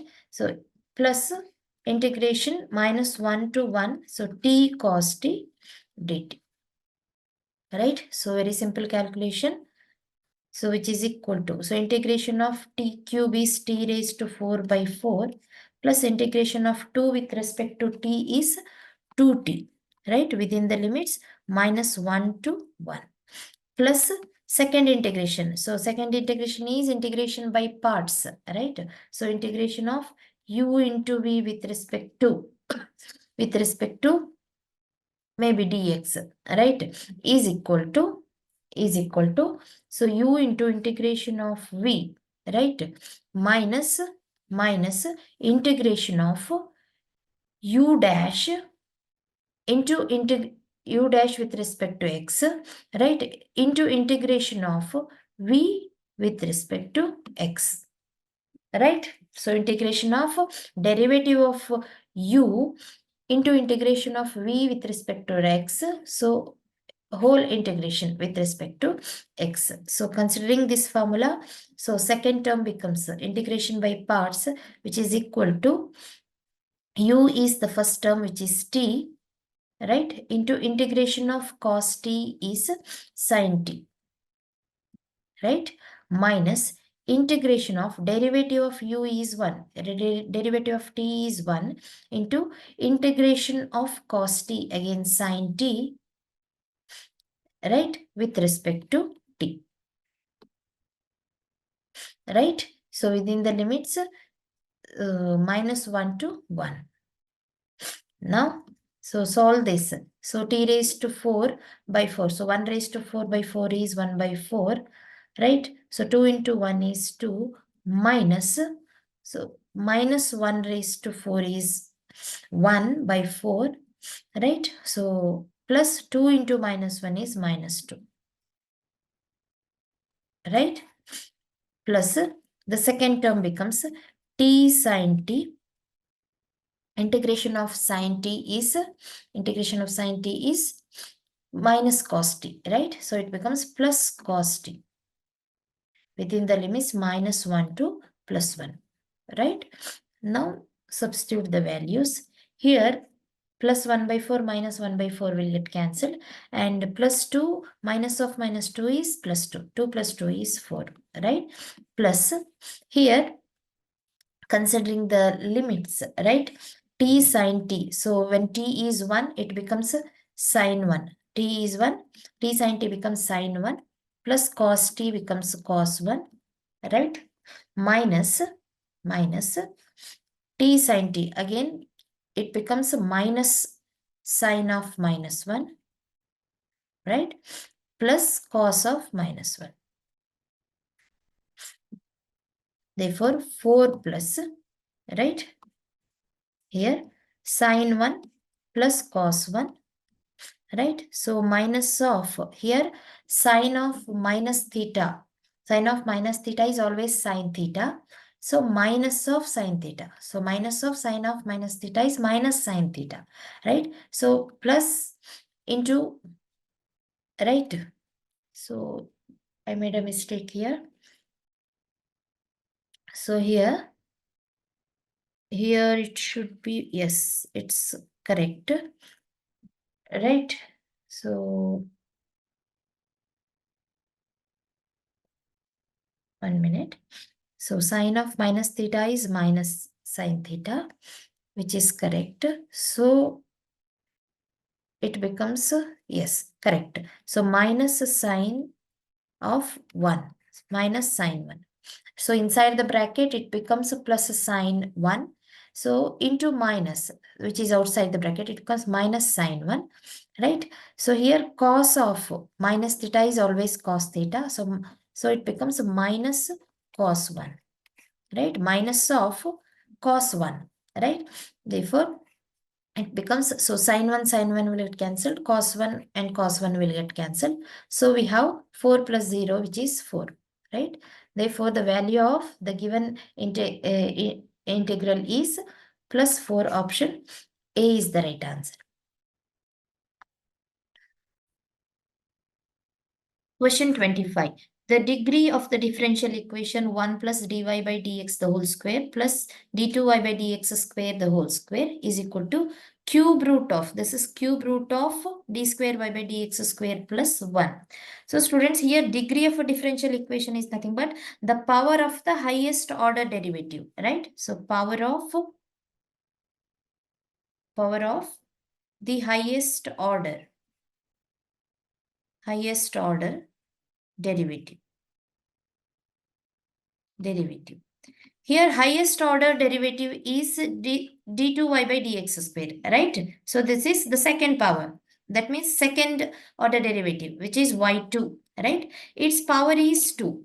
But in the RHS part, we have cube root of d square y by dx square, right? That is, so d square y by dx square plus 1 raised to 1 by 3 cube root, right? Here, while considering degree of a differential equation, the power should not be a fraction. Here 1 by 3 is a fraction, right? So here power should not be a fraction, right? Let us round off the power, this fractional power, to a whole number. For that, let us cube the given differential equation, right? So cubing the equation, So here the left hand side becomes a 1 plus. So we can write dy by dx as y1, right? So 1 plus y1 square plus d2y by dx square can be written as y2 square. Its cube becomes, so here the right hand side can be written as d2y by dx square is y2 plus 1 raised to 1 by 3, which is given, and its cube, right? Here the left hand side is in the form of a plus b plus c the whole cube, right? Since a plus b plus c the whole cube is equal to a cube plus b cube plus c cube plus 3 times a plus b into b plus c into c plus a, right? So using this formula, we can write the left hand side as a cube is 1 plus b cube is y1 square its cube plus c cube is y2 square its cube plus 3 times, right? So a plus b, so 1 plus y1 square, b plus c, so y1 square plus y2 square, right? Into c plus a, so y2 square plus 1 is equal to, so right hand side is nothing but y2 plus 1, right? So 1 by 3 into 3 is 1 itself. So y2 plus 1. Therefore, so in the equation, this differential equation, the highest order of the derivative, so highest order of the derivative is the second order, and its power of the highest order derivative is, so y2 raised to 2 its cube, that is y2 raised to 6, right? So we can write the equation as y1 raised to 6 plus y2 raised to 6, right? So the remaining things are negligible, right? So here the degree of the equation depends on this highest order derivative, which is y2. Therefore, its order is 6, right? Therefore, sorry, order is here, the power is 6. Therefore, degree of the differential equation is 6. Option C is the right answer, right?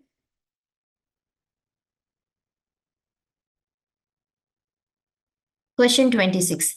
If magnitude of vector A plus B is equal to magnitude of vector A minus B, then, so among four options, so which is correct?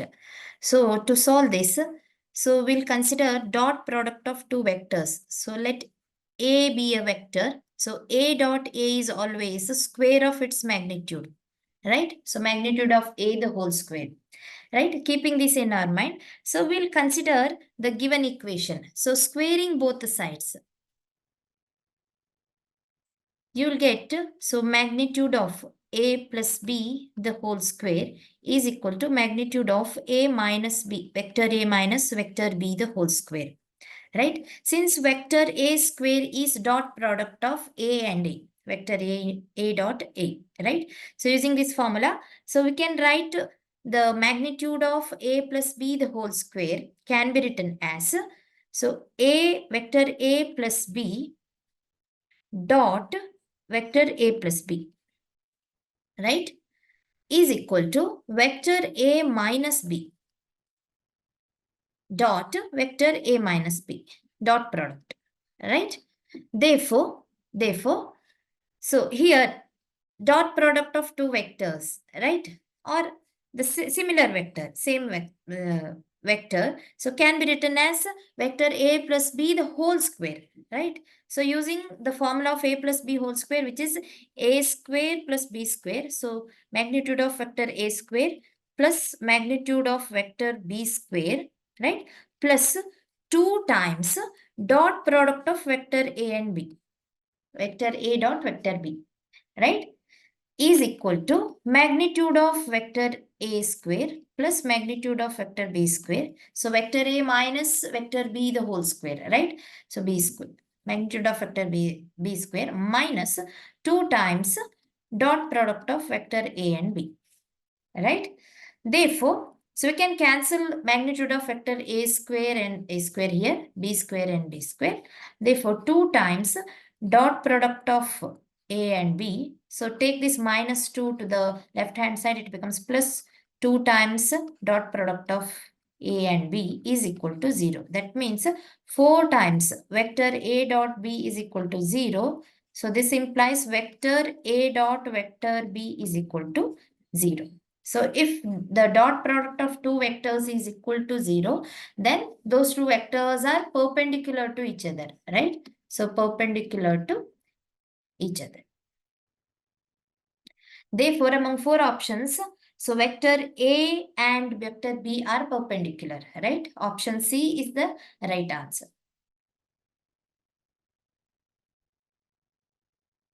Question 27. The component of I cap in the direction of the vector I cap plus j cap plus 2k cap is. So students will consider a vector. So vector C as I cap plus j cap plus 2k cap. Right? So let C be a vector. So we have to find the component of I cap in the direction of the vector. That means we have to consider one more vector which is moving in the same direction of the given vector. Right? So we'll consider one more vector C, right? So in which the component of I cap. So that means I cap and whose component? This component, right? We have to find that. So for our convenience, we'll consider this second vector C cap as unit vector, right? Right, C cap as the unit vector. We know that unit vector always travels in the same direction of the given vector, right? So keeping this in our mind, unit vector always travels in the same direction of the given vector, right? And the formula says, so unit vector C cap is always the given vector C divided by magnitude of vector C.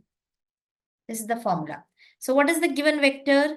So it is I cap plus j cap plus 2k cap.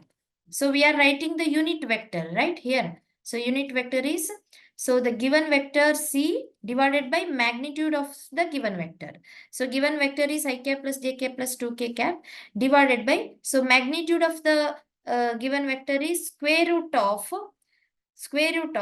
sum of the squares of their component. That means, the component of I cap is 1, its square is also 1 square, plus again the component of j is 1, its square is 1 square, plus component of k is 2, its square is 2 square. Therefore, it becomes I cap plus j cap plus 2k cap divided by root of 1 plus 1 plus 4 is root 6. Right? Therefore, we'll write components of I cap, j cap, k cap as, so I cap by root 6. So the component is 1 by root 6 plus j cap plus root 6 plus 2k cap plus root 6. So here among 4 options, we don't have root 6, 1 by root 6 as the answer. We have root 6, so there is no option like 1 by root 6. For that, so we just multiply the numerator and denominator by root 6, right? So when the whole vector C cap is multiplied by root 6 and divided by root 6, there will not be any change in the value of the vector, right? Therefore, here root 6 into I cap by root 6 into root 6 is root 6 into I cap by 6, right? Similarly, for j cap, root 6 by 6 into j cap plus 2 root 6 by 6 into k cap. Here the question is to find the component of I cap, right? So the component of I cap in the direction of the given vector. So component of I cap is root 6 by 6. This is the component, right? Therefore, option B is the right answer, root 6 by 6, right? So the second vector whose component of I cap is root 6 by root 6. Option B is the right answer. Question 28. In the interval 0 to pi by 2, area lying between the curves y is equal to tan x and y is equal to cot x, and the x-axis is. So students will consider the area, right? So the positive x-axis and positive y-axis, right? So in which we'll consider y is equal to tan x. So in the interval 0 to pi by 2. So we'll consider the angle 0. So this is pi by 2. So in between pi by 2 and 0, we have pi by 4, right? So we'll consider 0 to pi by 2, right? From 0 to pi by 2. So in this interval, so at angle pi by 2, the function tan is not defined. It is undefined. Therefore, the curve goes like this. So tan is undefined at pi by 2. Therefore, this curve is, it doesn't touch the line which is pi by 2, which passes through pi by 2, right? Therefore, this is y is equal to tan x. So we just draw the curve cot x like this. It is undefined at 0 degree, right? And cot pi by 2 is 1. Therefore, it touches x-axis here. And the point of intersection, so let it be P. So both the curves meet at P, which is nothing but at pi by 4, right? So the second curve is y is equal to cot x. Here the question is the area lying between the curves y is equal to tan x and y is equal to cot x.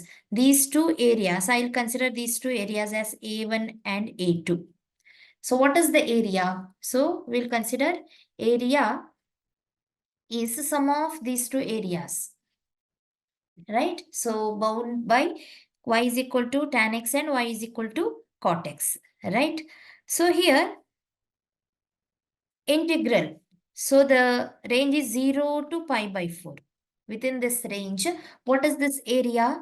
Area is tan x, right? So area made by tan x with respect to x-axis, right?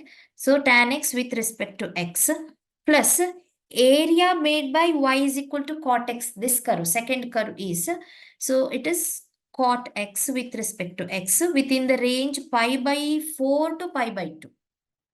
Right? The second area is made by cot x curve right? Within the range pi by 4 to pi by 2, right? Therefore, here tan x, the integral tan x dx is always log of secant x. Within the range 0 to pi by 4, right? Plus, here the second integral. So, integral cot x dx is a log of sin x within the range pi by 4 to pi by 2, right? Therefore, so here substitute the values of x as pi by 4. So secant pi by 4 is root 2, right? Therefore, log of, right, root 2 minus, so secant 0. The second range is 0 here, minus secant 0 is 1. Log of 1 plus log of sine pi by 2 is 1, right? So it becomes log 1 minus sine pi by 4 is 1 by root 2. It becomes log of 1 by root 2, right? So here log 1 is 0 and log 1 is 0. We can otherwise you can cancel also, right? Minus log 1 and plus log 1. So we have log root 2 minus log of 1 by root 2. Right? So log A minus log B is always log of A by B. Therefore, we can write log of A is root 2 by B is 1 by root 2. Right? So root 2 by 1 by root 2 is log of root 2 into root 2, which is log 2. Right? Therefore, so the area lying between the given two curves, so y is equal to tan x and y is cot x. So in the interval 0 to pi by 2 is log 2. Since it is the area, it is square units. Hence option B is the right answer.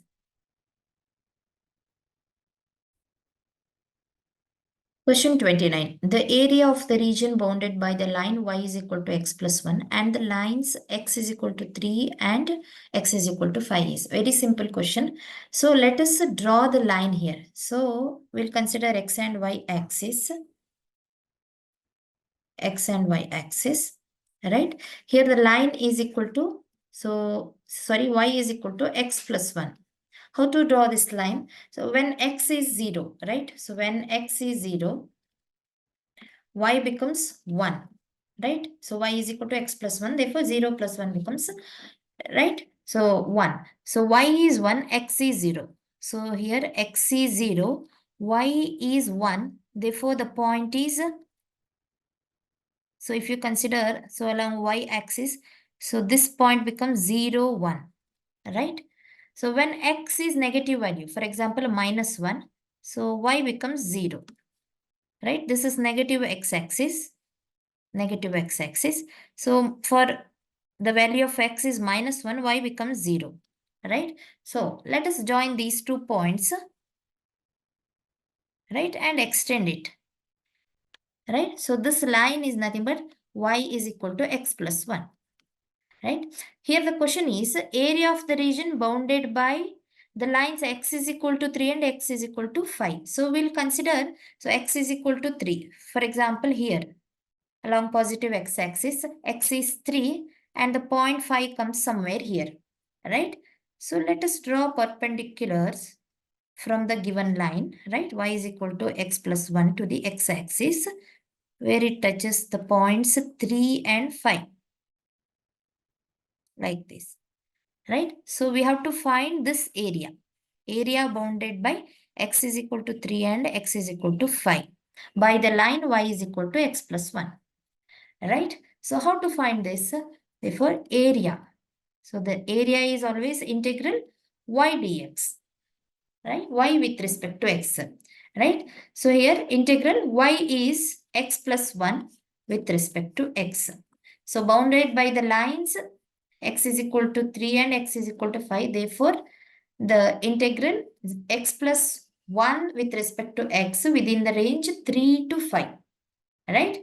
So let us solve this. So integral x with respect to x plus integral x with respect to x within the range 3 to 5 plus integral 1 with respect to x within the range 3 to 5. Very simple. So integration of x with respect to x is x square by 2 within the range 3 to 5 plus integral 1 with respect to x is x within the range 3 to 5, right? Therefore, so x square by 2. So the range is 3 to 5. Therefore, 5 square by 2 is 25 by 2 minus 3 square by 2 is 9 by 2, right? Plus 5 minus 3. Therefore, it is 25 minus 9 is 16 by 2 plus 2, which is 8 plus 2 is equal to 10. Therefore, the area bounded by the given line y is equal to x plus 1. This area is 10 square units. 10 square units, right? Therefore, option C is the right answer.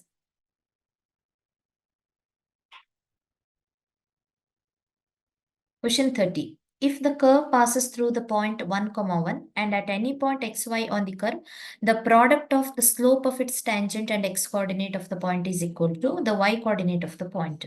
Then the curve also passes through the point. So we'll consider a curve passes through the point 1, 1, right? So any curve. So we'll consider this point as 1, 1, right? So the curve passes through 1, 1. And it is given that at any point on the curve, at any point, so you can consider this point or this point, point A, B, or any point on the curve, the product of its tangent, the product of the slope of its tangent and x coordinate is equal to y coordinate, right? So here we know that slope of the tangent, since the question is based on the differential equation, so slope of the tangent is equal to dy by dx. It is given that product of the slope of its tangent and x coordinate is equal to y coordinate. Therefore, we can write dy by dx into x. So slope of the tangent into x coordinate is equal to y coordinate of the point, right? Then the curve also passes through the point. So that means among 4 options, the curve also passes through the point. So passes through which of the given points, right? So for example, if you extend the curve like this, or if you extend this way, right? So among 4 options, through which of the point the curve passes, right? Therefore, so by variable separable method, so we can write dy by y. Take this y to the left hand side, it becomes divided by y, right? So by variable separable method, so it becomes dy by y is equal to dx by x, right? So integrating on both sides, so integration of dy by y is equal to integration dx by x, right? Therefore, so integration of 1 by y with respect to y is log of y, log y, right, is equal to, so integration of 1 by x with respect to x is log x plus a constant c, right? Since c is a constant, we can write c as log c, right? So log of a constant is always constant. Therefore, we can write it as log c. So therefore, log of y minus log x is equal to log c. So log y minus log x is log y minus x, right? We know that is equal to log c, right? Therefore, y by x is equal to a constant, right? So let us find the value of constant, right? It is given that in the question, it is given that the curve passes through the point 1, 1, right? Here 1 and 1 are so values of x and y, right? With respect to that point, 1 and 1 are points, right? So the point whose coordinates are x and y, right? Therefore, so at 1, 1 point, right? So value of c becomes y by x, which is nothing but 1 by 1, which is 1, right? If value of c is 1 by 1, c is 1 by 1, then y by x becomes, right? So if c is equal to 1, so y by x is equal to 1. That means value of y is equal to value of x. right? Therefore, the curve passes through the point, right? The curve also passes through the point whose coordinates are equal, right? So, x coordinate is equal to y coordinate. Therefore, so curve passes through the point whose x and y coordinates are equal. Coordinates are equal, right? Therefore, among four options, in option C, we have x and y coordinates which are equal, right? 2 and 2. Therefore, curve passes through 2 and 2, right? 2 comma 2. Hence, option C is the right answer. Students, if you want to practice such questions, please visit our website www.examsnet.com. You can also download our app. The link is given in the description box.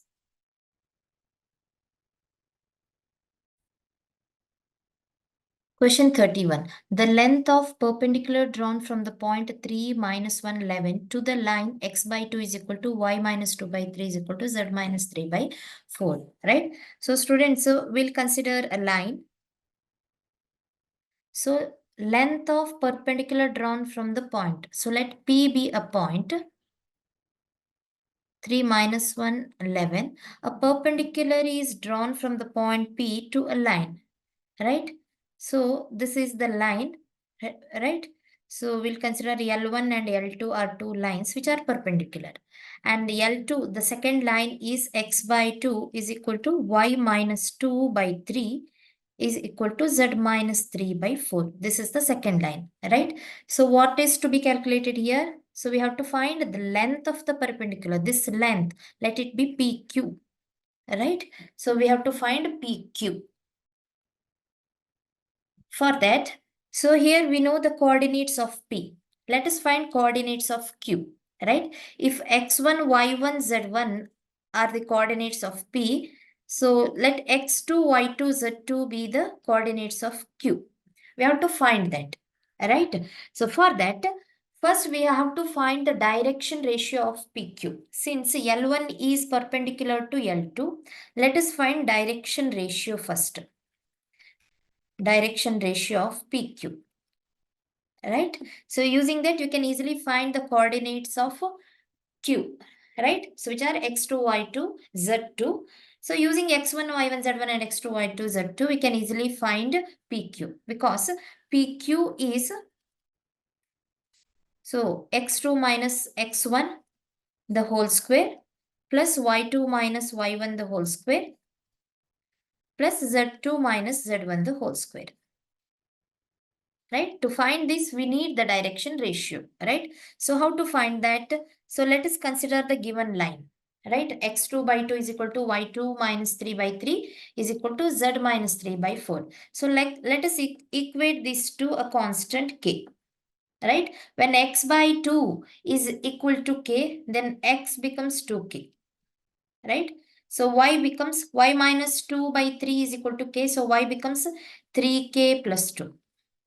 And z becomes 4k plus 3, right?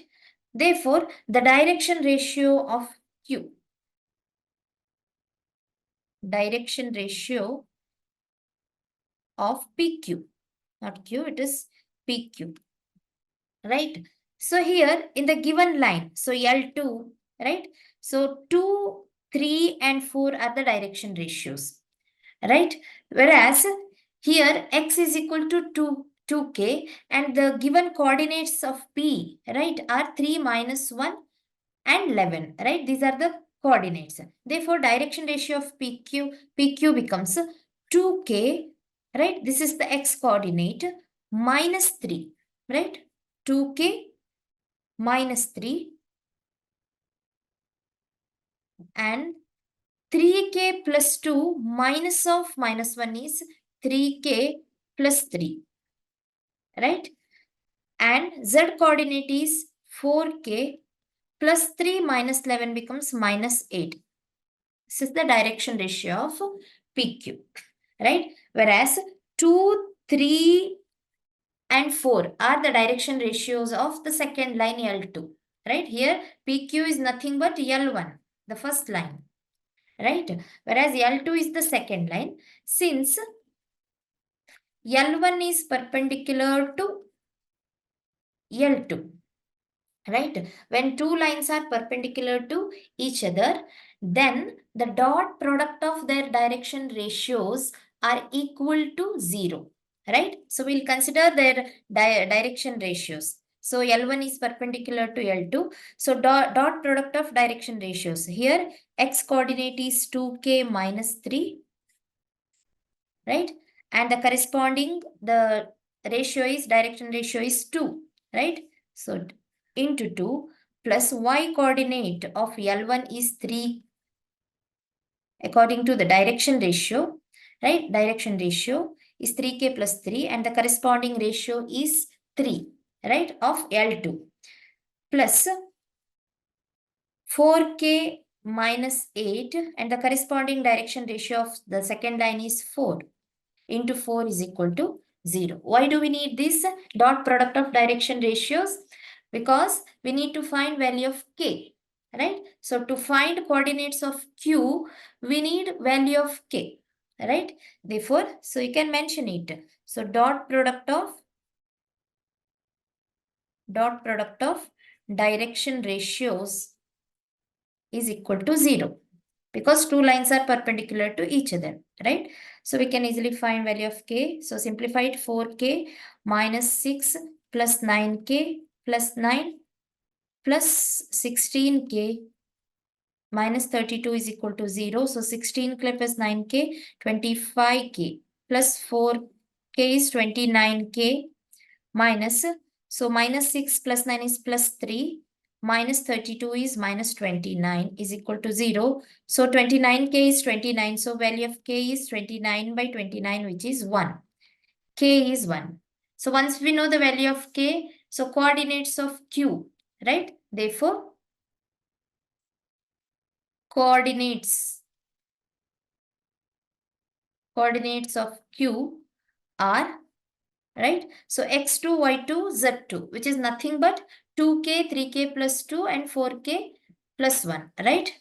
So x2, y2 and z2. These are the coordinates, so which are nothing but 2k, 3k plus 2 and 4k plus 3. Here k is equal to 1. Therefore, coordinates of q are 2k into 1 is 2 and 3k plus 2. 3 into 1 plus 2 is 5. And 4k plus 3, 4 into 1 plus 3 is 7. 2, 5, 7 are coordinates of q, right? So 2, 5, 7.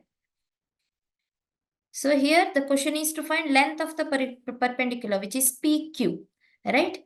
Therefore, PQ is equal to, using distance formula, it is x2 minus x1 the whole square plus y2, this formula, y2 minus y in the whole square plus z2 minus z1 the whole square, right? Here x2 is 2 minus x1 is 3. So 2 minus 1 is minus 1 the whole square plus y2 is 5, y1 is minus 1. So 5 minus of minus 1 is 6 the whole square plus z2 is 7 minus z1 is 11. So 7 minus 11 is minus 4 the whole square. Therefore, it is 1 plus 36 plus 4 square is 16. So which is 52 plus 1 is 53. So square root of 53 is the length of the perpendicular drawn from the point, right? Therefore, PQ is square root of 53, right? Option B is the right answer. Question 32. The equation of the plane through the points 2, 1, 0, 3, 2, minus 2 and 3, 1, 7 is. So students will consider a plane, right? So which passes through the given 3 points, right? So we'll consider 3 points. right? So if a plane is passing through the given 3 points, then the equation of the plane is, right? So 3 points are 2, 1, 0, 3, 2, minus 2, and 3, 1, 7. If it passes through the given 3 points, then its equation will be, right? For that, we'll consider one of the points as x, y, z, or x1, y1, z1, another point as x2, y2, z2, and another point as x3, y3, z3, right? Right? So when you substitute these values, right? So in each equation, right? If the LHS left hand side is equal to right hand side, then that plane is passing through that particular point, right? So we'll substitute 2, 1, 0 in first equation. So we'll check whether LHS is equal to RHS, right? So 6 into x. So 6 into 2, 12, minus 3 into y, 3 into 1, which is 3, plus 2z. Here z is 0, so it becomes 0, minus 7 is equal to, so 12 minus 3 is 9, minus 7 is 2, which is not equal to 0. Here, according to option A, RHS is 0, so LHS is equal to 2. Therefore, 0.210, right? So, through which the given plane doesn't pass, right? Therefore, so which is option A is not the answer, right? So consider option B. So no need to go for the remaining 2 points, right? So because all the 3 points, right? When you substitute x, y, and z values in the given equations, so LHS should be equal to RHS, right? Since the first point doesn't give the answer, therefore no need to go for the remaining 2 points, right? So we'll consider option B, right? 7x minus 9y minus z minus 5. So here again we'll consider the same point 210, right? 210.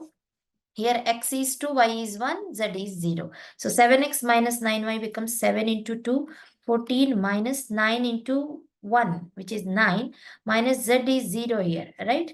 So minus 5. So 14 minus 9 is 5, minus 5 is 0. Therefore, the first point 210, right? So through which the given plane pass, right? Therefore, option B, right? You have to consider the remaining 2 points also. 3, 2, minus 2, right? So whether the given plane passes through the remaining 2 points or not, that we have to check, right? So here, first point through which the plane passes, right? Right? So we'll consider the second point, 3 minus 2. So 3, 2 minus 2, right? So 7x minus 9y minus z minus 5 becomes, so 7 into 3, 21, minus 9 into 2, 18, minus of minus 2, so it is 2, minus 5 is, so 21 minus 18, 3 plus 2, 5 minus 5 is 0, right? So the plane passes through the second point. So we'll consider the third point, 317. So the equation B gives 7 into 3, 21, minus 9 into 1, 9, minus z, so minus 7, lastly minus 5 is equal to, so 21 minus 9, which is 12, minus 7 is 5, minus 5 is 0, right? So the given plane is passing through all the given points, all the given 3 points, right? Therefore, equation of the plane is 7x minus 9y minus z minus 5 is equal to 0, is the equation of the given plane, right? So you can verify the answer like this. So you can take option C and D also. So the given 3 points, right? So that means through which the equation C and D, right? So in which the given points, if you substitute the given points, you won't get RHS is equal to 0, right? Therefore, the plane uh, which passes through the given 3 points has the equation 7x minus 9y minus z minus 5 is equal to 0. Option B. Question 33. The point of intersection of the line x plus 1 is equal to y plus 3 by 3 is equal to minus z plus 2 by 2 with the plane 3x plus 4y plus 5z is equal to 0 is. So students will consider a plane, right? right? So here equation of the plane is 3x plus 4y plus 5z is equal to 10, right? 5z is equal to 10, right? So let us consider a line, right, which passes through the plane, right? Here equation of the line is x plus 1. So it is nothing but x plus 1 by 1, right, is equal to y plus 3 by 3 is equal to minus z plus 2 by 2. This is equation of the line, right? Whereas 3x plus 4y plus 5z is equal to 10 is equation of the plane, right? So here we need to find the point of intersection of the line with the plane. For example, so we'll consider a point P here in the plane, right, through which the line passes, right? So in this plane, so through the point P, the given line passes. We have to find point of intersection, so which is xyz. Let it be xyz, right? So to find that, let us consider equation of the line. Equation of the line. Equation of the line is x plus 1 by 1, right? So this ratio is equal to y plus 3 by 3, right, is equal to minus z plus 2 by 2. So let us equate the ratio to a constant k, right? So which is nothing but k by 1 or k, right? So here we need to find x, y, z, right, point of intersection. So we'll consider x. If x plus 1 is equal to k, so x becomes k minus 1, right? Y plus 3 by 3 is equal to k, then y becomes 3k minus 3. And minus z plus 2 by 2 is equal to k. So minus z becomes 2k minus 2 and z becomes minus 2k plus 2. Right? So these are x, y and z are point of intersection, right, with the plane. So to find this, we need value of k. How to find value of k? So since P is a point of intersection of the line with the plane, right? So P is a point on the plane, right? So here P is a point on the plane. Point on the plane. Therefore, values of x, y, and z satisfy the equation of the plane, right? Therefore, substitute the values of x, y, and z in equation of the plane, right? Therefore, so equation of the plane becomes equation of the plane becomes 3 into, here x is k minus 1. Why we are substituting the values of x here? To find value of k, right? So 3 into k minus 1 plus 4 into y is 3k minus 3, right? Plus 5z, z is minus 2k plus 2 is equal to 10, is equation of the plane, right? Therefore, we'll find value of k. So it becomes 3k minus 3 plus 12k minus 12 minus 10k plus 10 is equal to 10.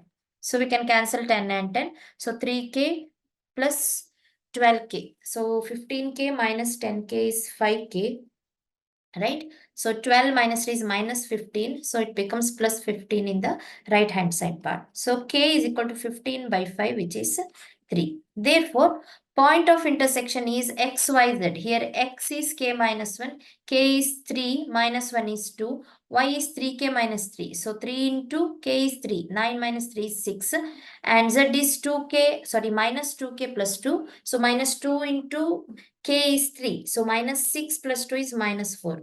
Therefore, xyz is, so 2, 6 minus 4 is the point of intersection, 2, 6 minus 4. Hence, options, here option A is the right answer. 2, 6 minus 4 is the point of intersection of the line with the plane.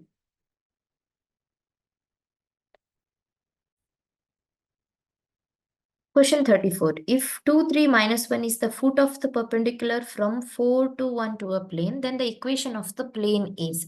So students, we need to find equation of the plane. For this, we'll consider a plane, right?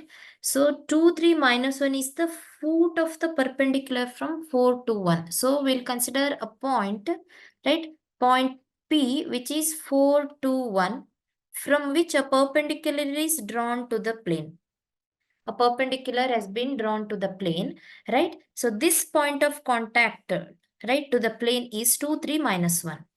So which is nothing but foot of the perpendicular, right? If PQ is the perpendicular, so Q means foot of the perpendicular, which is 2, 3, minus 1, right? Its coordinates are 2, 3, minus 1. So in this case, equation of the plane is, so students, we all know that equation of the plane, general formula is, so A into x minus x1 plus B into y minus y1 plus C into Z minus Z1 is equal to 0. This is equation of the plane, right? Where A, B and C are direction ratios, right? A, B and C are direction ratios. How to find direction ratio here? So here coordinates of P and Q are given, right? Coordinates of the point from which the perpendicular is drawn and foot of the perpendicular. These two coordinates are given, right? So using this direction ratio, right? So direction ratios are, so A is equal to, so x2 minus x1, which is 2 minus 4, right? So A is x2 minus x1, so which is 2 minus 4, which is minus 2. Whereas B is y2 minus y1, which is 3 minus 2, which is 1. Whereas C is, so z2 minus z1, which is minus 1 is minus 2. So minus 2, 1 and minus 2 are the direction ratios, right? So ABC is minus 2, 1 and minus 2, right? So using this, equation of the plane becomes, so here, therefore equation of the plane becomes A into, so A is minus 2 into x minus, here x1 is here, so since we are going to find equation of the plane, right? Here x1, don't get confused between x1 and x2. Here while finding direction ratio, x2 and x1 are, so with respect to 2 points we are finding, right? This is the general formula, right? So while finding the equation of the plane, so x1 becomes x coordinate of the foot of the perpendicular, because this foot of the perpendicular is on the plane, Therefore, the point which is on the plane, its x coordinate is considered as x1, right? So x1, y1 and z1, right? Therefore, x minus x1 becomes 2, right? Plus b is plus 1. So y minus y1 is 3 plus z. So this plus c is minus 2. So it becomes minus 2 into z minus z1 is minus 1. It becomes z plus 1 is equal to 0. Right? Simplify it. It becomes minus 2x plus 4 plus y minus 3 minus 2z. Right? Minus 2 is equal to 0. So it becomes minus 2x plus y minus 2z, right? 4 minus 3 is 1, minus 2 is minus 1 is equal to 0. When it is divided by minus 1, so equation becomes 2x minus y plus 2z plus 1 is equal to 0 is the equation of the plane, right? Equation of the plane is 2x minus y plus 2z plus 1. So among 4 options, so option C, right? 2x minus y plus 2z plus 1 is equal to 0 is the equation of the plane, right? So to find this, first we have to know the formula of equation of the plane, in which first we need to find the direction ratios, right? Then substitute that and the x coordinates of the point on the plane, right? Substitute the values, you will get the equation. Option C is the right answer. Question 35.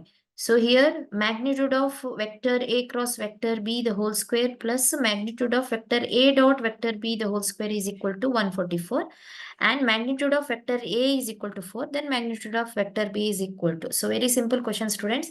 Here the sum of these two terms, so magnitude of vector A cross B the whole square plus magnitude of vector A dot B the whole square is magnitude of vector A the whole square into magnitude of vector B the whole square. So which is equal to 144. How do you get this? Right? The product of the square of magnitude of A and B, right? So because here magnitude of vector A cross B is nothing but, so vector A right? So its magnitude into magnitude of vector B into sine theta, right? Right? So, and its square becomes magnitude of vector A cross B, the whole square becomes magnitude of vector A the square into magnitude of vector B the square into sine square theta, right? Whereas magnitude of vector A dot B, right? So is always magnitude of vector A into B into cos theta. And its a square becomes, right? Becomes magnitude of vector A square, vector B square into cos square theta, right? So here the sum of these two terms are given, right? Therefore, so vector A cross B the whole square plus A dot B the whole square becomes, since magnitude of vector A square into B square is common and the remaining term is, so cos square theta plus sine square theta or sine square theta plus cos square theta, which is 1, right? Therefore, we have magnitude of vector A square into magnitude of vector B square is the answer, right? So substituting this here, right, in the given equation. So LHS becomes magnitude of vector A square into magnitude of vector B square is equal to 144. And vector A, its magnitude is given, which is 4, and its square becomes 4 square into magnitude of vector B square is 144. Therefore, so B square is equal to, vector B square is 144 by 4 square is 16.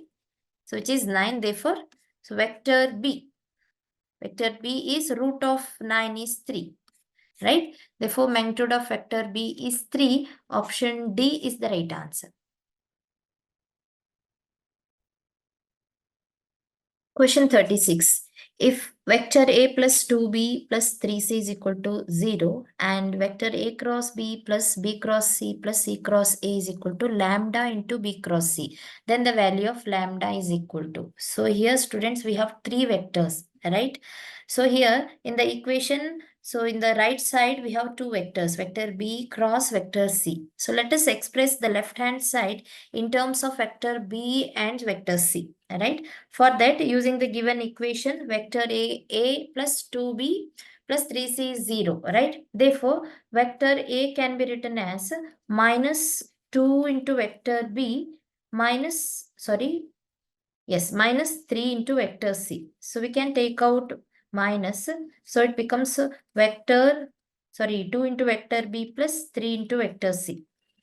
Right? This is the value of vector A. Substitute the value of vector A in the given equation, right? So A cross B becomes, here A is minus of 2B plus 3C, right?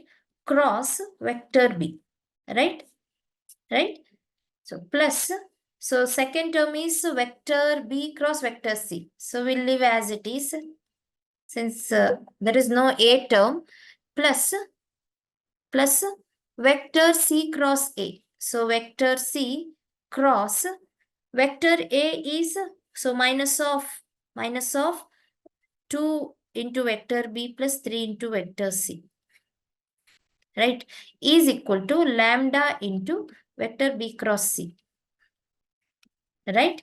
So we'll simplify it. So why there is a need of expressing the given equation in terms of vector B and C? Because right hand side is in terms of vector B and C, so that we can easily cancel vector B and C, right, in the further steps. So here the question is asked to find the value of lambda, right? Therefore, here students, so left hand side becomes, so minus 2 into vector B cross vector B, right? So we all know that vector B cross vector B is always cross product of same vectors is equal to 0. Similarly, vector C cross vector C is 0. Vector A cross vector A is equal to 0. Whereas vector B cross vector C is equal to, so minus of vector C cross B, right? Right? Similarly, vector C cross B is minus of vector B cross C, right? Similarly, vector, A cross B is minus of B cross A, right? Using this concept, yes. Here, the first term becomes 0 because B cross B is 0, right? So, plus 3 into C cross B, right? And the second term is we'll leave as it is vector B cross C plus third term becomes, right? So minus 2. So it becomes minus 2 because we have minus of the term, right? Minus 2 into vector C cross B, right? C cross B, right? So minus 3 into vector C cross C, which becomes 0, right? Finally, is equal to lambda into B cross C, right? So all these terms, so B cross B and C cross C become 0, right? Therefore, we have, so 3 into vector, right, C cross B with negative sign. So it becomes minus 3 here. I made a mistake here. Minus 3 into. So it becomes plus 3 B cross C.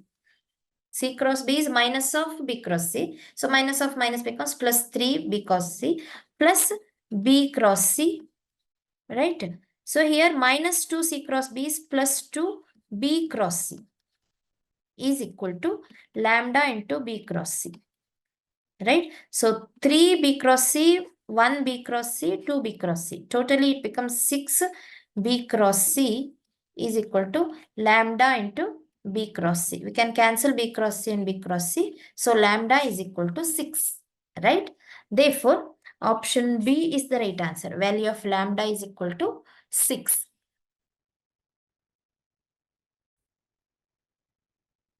Question 37. If a line makes an angle of pi by 3 with each x and y axis, then the acute angle made by z axis is. So we'll consider a line and x, y and z axis. So this is x axis, y axis and z axis. So we'll consider a line, right? Right? So it makes an angle of pi by 3 with x and y axis. So here, so this line makes an angle of pi by 3 with x axis. So same angle with y axis, pi by 3, and it makes an angle, so let it be gamma with z axis. So the acute angle made by z axis is.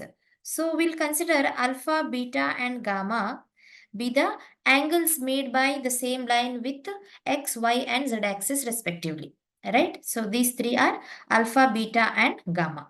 So we know that cosine of alpha is equal to L, right? Right? Whereas cosine of beta, angle made by the same line with y axis is cosine, which is beta angle. So cosine of beta is m and cos gamma is equal to n, right? And the relation between L, m and n is, so L square plus m square plus n square is equal to 1, right? So what is L square? So L square is, so before going to L square, let us find L. So what is L? Cos alpha. So cos alpha is cos pi by 3. So what is cos pi by 3? So 1 by 2, right? So cos 60 is 1 by 2. So whereas cos beta. So cos beta is nothing but cos pi by 3 again. So cos 60 is also 1 by 2, right? Whereas cos gamma is n. So we need to find the value of gamma. So the acute angle made by z axis, right? Therefore, so let us find value of n. Later we can find gamma, right? So using the relation L square plus m square plus n square is equal to 1. Here L is 1 by 2. Its square is 1 by 4. Plus m square is also 1 by 4. Plus n square is equal to 1. Therefore, 1 by 4 plus 1 by 4 is 1 by 2 plus n square is equal to 1, right? Therefore, n square is equal to 1 minus 1 by 2, which is 1 by 2. Therefore, value of n is 1 by root 2. What is n? N is nothing but cos gamma, right? Cosine of the angle gamma. So, which is equal to cos gamma. Therefore, gamma is equal to cos inverse 1 by root 2, right? Cos inverse 1 by root 2 is pi by 4, right? Because cos 45 degree is 1 by root 2. So cos inverse 1 by root 2 is pi by 4. Therefore, the acute angle made by z axis is pi by 4. So option B is the right answer.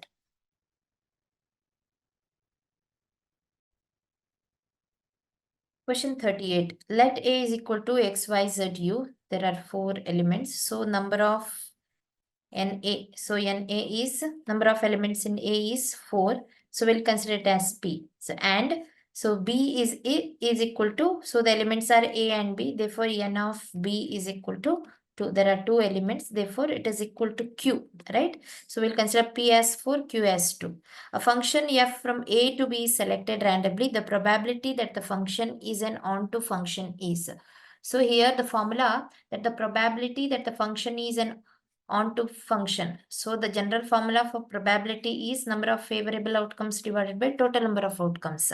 Since the function is an onto function, so the formula says 2 raised to p minus 2 divided by q raised to p, right? So here 2 raised to p. So 2 raised to number of elements in the first set is equal to 4 minus 2 divided by q is, there are 2 elements in the second set. So 2 raised to p is number of elements in first set, 4, right? So 2 raised to 4 is 16 minus 2 divided by 16, which is 14 by 16, right? So that means the probability that the function is onto function is 14 by 16. So out of total elements, that means 16 is the total outcomes, right? The favorable outcomes are 14. Therefore, the function is an onto function E. The probability is 14, right? Out of 16. Therefore, 14 by 16. So on simplification, you will get 2 into 7, 2 into 8. So 7 by 8 is the probability that the function is an onto function, right? Therefore, option C is the right answer. Question 39. The shaded region in the figure given is the solution of which of the given inequations? So this shaded region is the solution of which of the given inequations. So there are 4 inequations given, right? So here look at the region here, shaded region. So it is above x-axis, right? So we'll consider the first part as, since the region is above x-axis. Above x-axis means y is always greater than or equal to 0. So y can be equal to 0 also. So it is above x-axis, value of y is greater than or equal to 0. Right? And also the region is on the right side of y-axis, to the right of y-axis, right? Therefore, so to the right of y-axis. To the right of y-axis means always x is greater than or equal to 0, right? To the right of y-axis. And it is on the left of x is equal to 7. So at point A, x is 7, right? Therefore, it is on the left of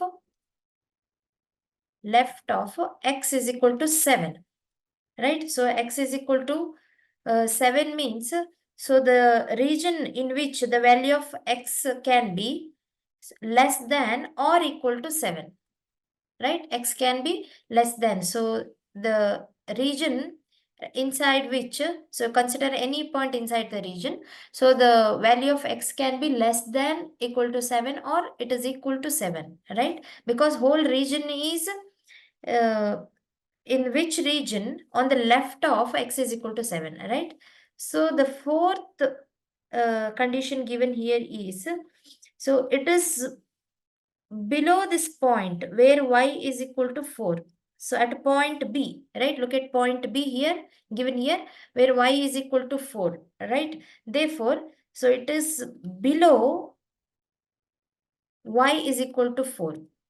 Below y is equal to 4 means, so any point, right, in this region where y is less than or equal to 4. If you consider any point in this region, so value of y will be equal to 4 or it will be definitely less than 4, right? So, right? So depending on these 4, So you can predict the answer. So y is greater than 0, x is greater than 0. So less than equal to 7 and y is less than or equal to 4. Here 7 and 4 values have not been given. So x is greater than equal to 0, y is greater than or equal to 0, which is given in each option. Right? So we cannot decide the inequation part here based on this.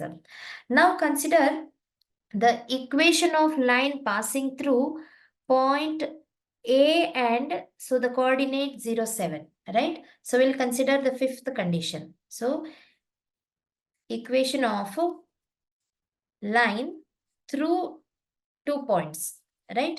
So through 7, 0 and 0, 7. So the equation becomes here in first point y coordinate is 0, in the second point x coordinate is 0, right? So through two axes, therefore equation becomes, so here it is x by 7 plus y by 7, right, is equal to 1. Equation of the line becomes this much. So which is nothing but x plus y is equal to 7. Right, x plus y is equal to 7 is equation of the whole line, right? Here this part, so which I am showing now here, so this part is not shaded, right? So this part is not shaded. Therefore, so the part in which the line lies should be, so its equation should be x plus y, right? So which is less than 7. So the condition is x plus y should be less than or equal to 7, right? So the point inside the region, so x and y, their sum should be less than or equal to 7, right? Therefore, the third condition is this, x plus y less than or equal to 7. So this is the third condition, where first two conditions are y greater than or equal to 0, x greater than or equal to 0. So look at the options where the third condition satisfies. X plus y is strictly less than or equal to 7. So in option B and C, they have given x plus y strictly less than or equal to 7. Therefore, no need to consider option A and D, right?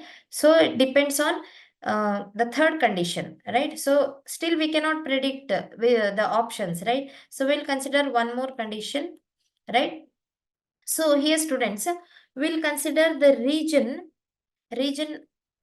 right? So in negative x-axis, region, in the negative x-axis, right?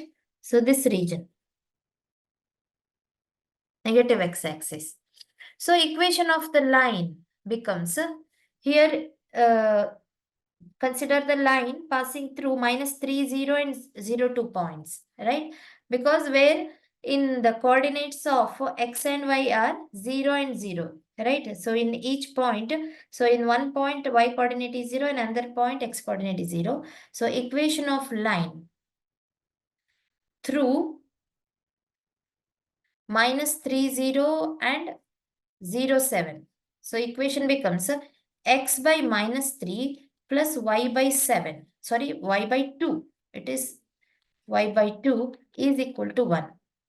Therefore, here it is 2x minus 3y is equal to -6, or 2x minus 3y plus 6 is equal to 0.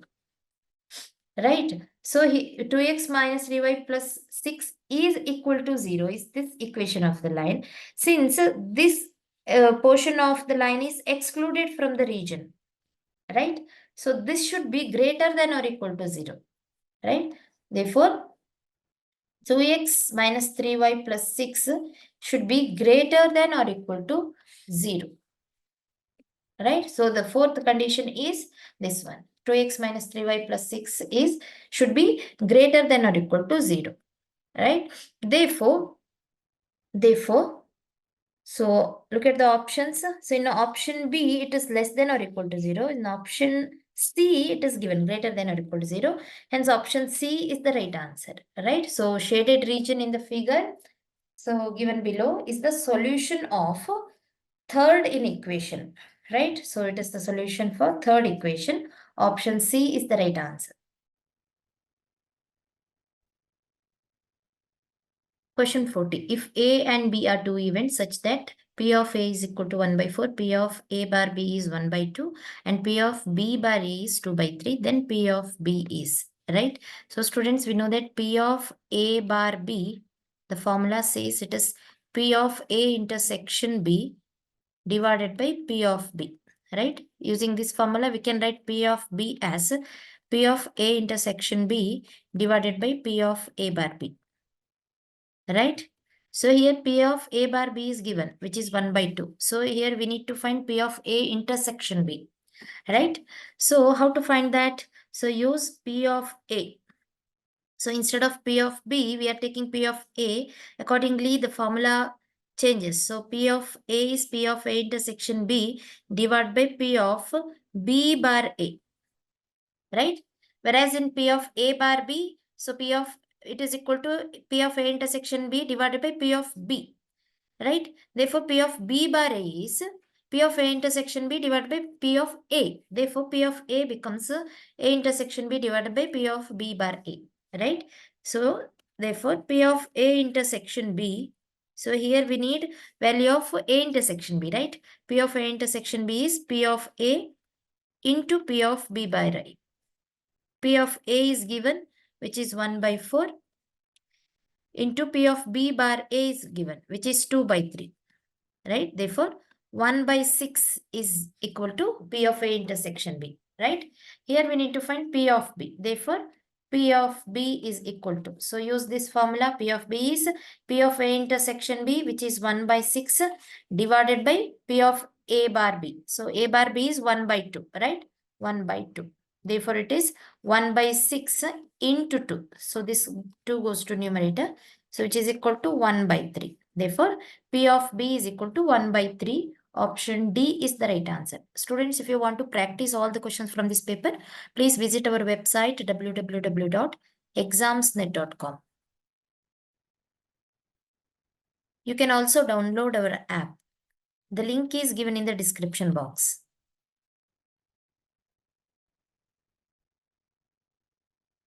Question 41. A bag contains 2n plus 1 coins. It is known that n of these coins have head on both sides, whereas the other n plus 1 coins are fair. One coin is selected at random and tossed. If the probability that toss results in heads is 31 by 42, right? Then the value of n is. So students, out of total coins, 2n plus 1 coins, right? So bag contains 2n plus 1 coins. So in that, n number of coins have head on both sides. So we'll consider the event even. So even as the event even. So in which number of coins which have both head sides are n. N coins have both the sides head, whereas n plus 1 coins. N plus 1 coins are fair means, so in event 2, event E2, right? N plus 1 coins are fair means, so one of the sides is head, another side is tail, right? Therefore, so here the probability of getting head, right? Probability of getting the face head is 1, right? So however you toss the coin, you will get head as the face, right? In event even, right? Therefore, probability of getting head is 1 here, right? So once you toss the coin, so you will get the face as head in first event, right? Whereas in the second event, probability of getting head is 1 by 2, right? So when you toss a coin, so either you get head or tail, right? So therefore, so 1 by 2 is the probability. One of the faces will be head, another face will be the tail, right?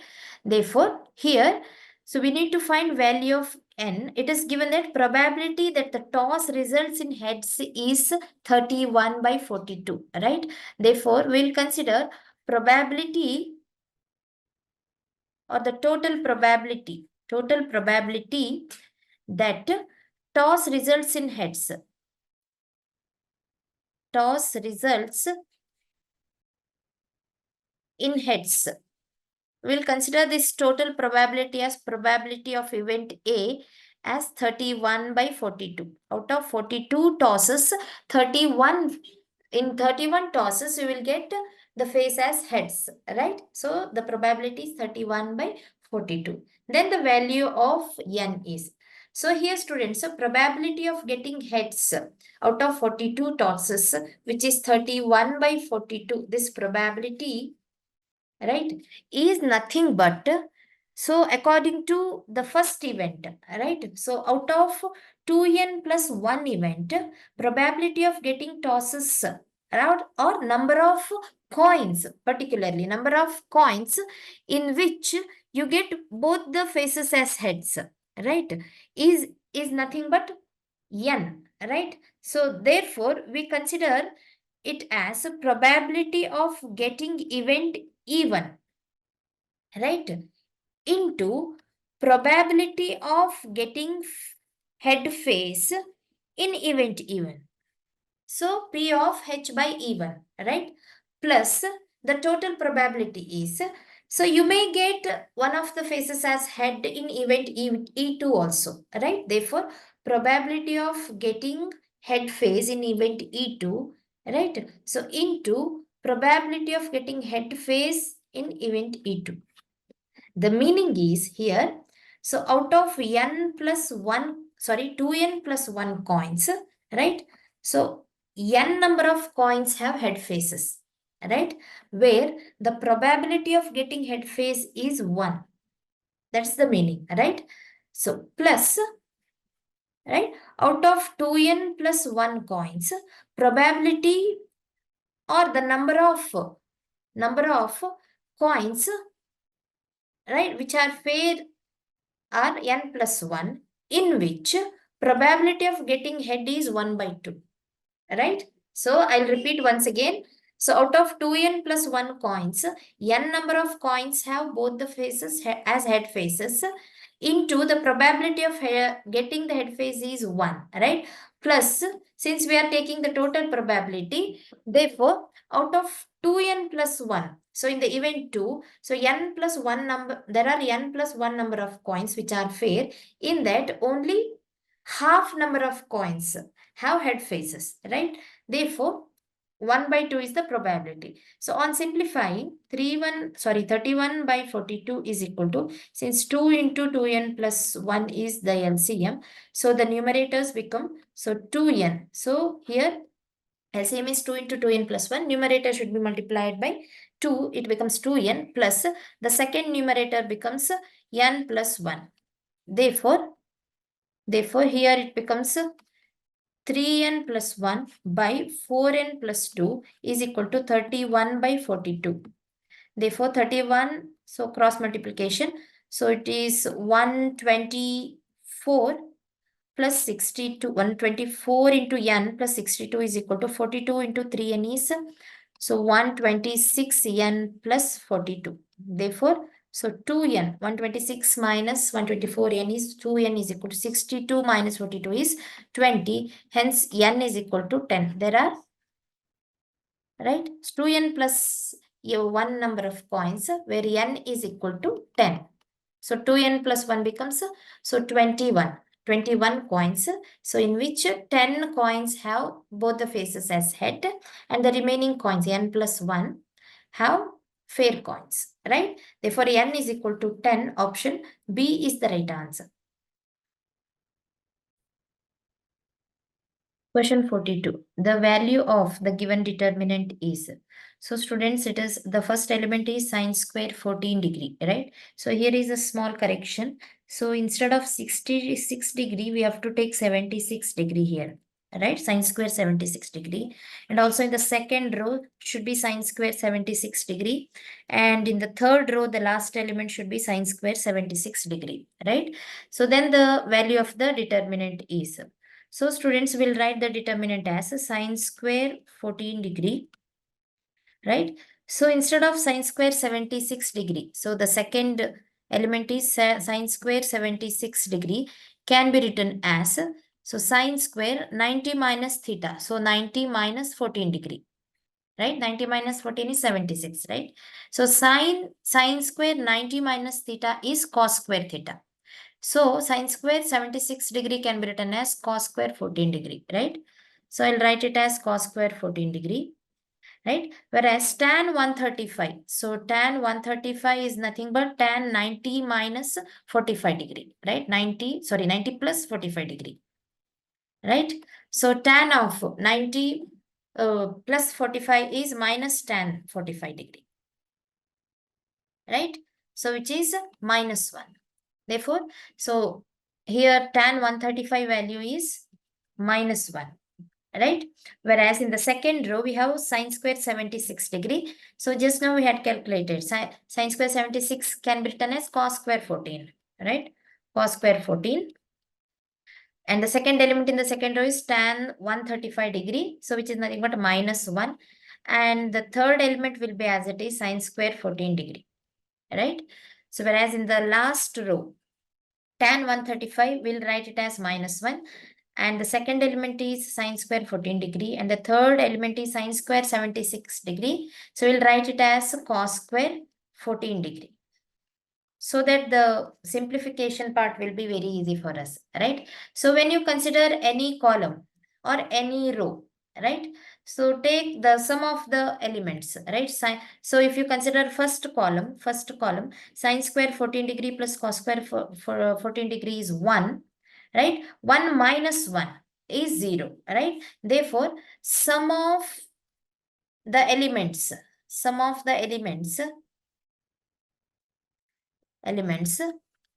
in a row and also in a column, right? In this particular case, since the matrix is a square matrix, 3 by 3 matrix, so in which sum of the elements in each row and each column is equal to 0, right?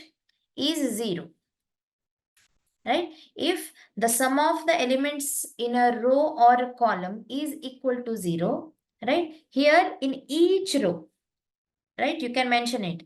In each row or column is equal to 0, then the value of the matrix is equal to 0, right? Therefore, option D is the right answer, right? So this is the shortcut method. So just take the sum of the elements in one row and the second row, third row, or first column, second column, and third column. In each case, you will get 0, right? Therefore, the whole value is equal to 0, right? Otherwise, take R1, R2, R3, right? R1 is sum of the elements, right? So of first column gives R1. This is the first value in first row. So sine square 14 degree plus cos square 14 degree is 1 minus 1 is 0, right? So in simplification part, so you have to go for this, right? So R2 is nothing but the second element in the row. So here cos square 14 plus sin square 14 is 1 minus 1 is 0, right? And also in the third element, right? You will get 0. So in the matrix, when all the elements in the first row is equal to 0, then the whole value of the matrix is 0, right? This is the second method. And the third method is directly you take the simplification part, right, of a matrix. So by taking first element, which is sine square 14 degree into, so minus 1 cos square 14 degree. So this way, right? 14 degree minus sine raised to 4 14 degree, right? Right? So in this case also, you will get final answer as 0, right? Therefore, the value of the given matrix is, given determinant is 0. Option D is the right answer.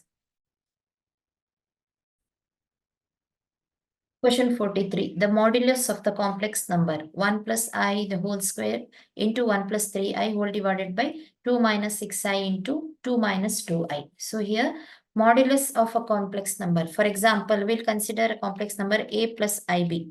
So mod of A plus IB is equal to square root of A square plus B square, right? This is modulus of the complex number, right? Similarly, for the given complex number, so we'll consider modulus of 1 plus I in the whole square, right? So into modulus of 1 plus 3I whole divided by modulus of 2 minus 6I into modulus of 2 minus 2I. So applying the same formula, so root of a square plus b square, right? So here a is 1. In first complex number, a is 1, b is also 1, right? Therefore, so its modulus becomes the square root of a square is 1 plus b square is also 1, right? So in the question, it is the whole square. So root of 1 plus 1 the whole square, right? So into modulus of the second complex number is root of 1 plus 3 square, which is 9, divided by, right, modulus of, right, in the denominator. So 2 minus 6 sides modulus is root of 2 square is 4 plus minus 6 square is 36, right, into root of. So in the last we have to take square root of 2 square is 4 plus minus 2 square is also 4, right?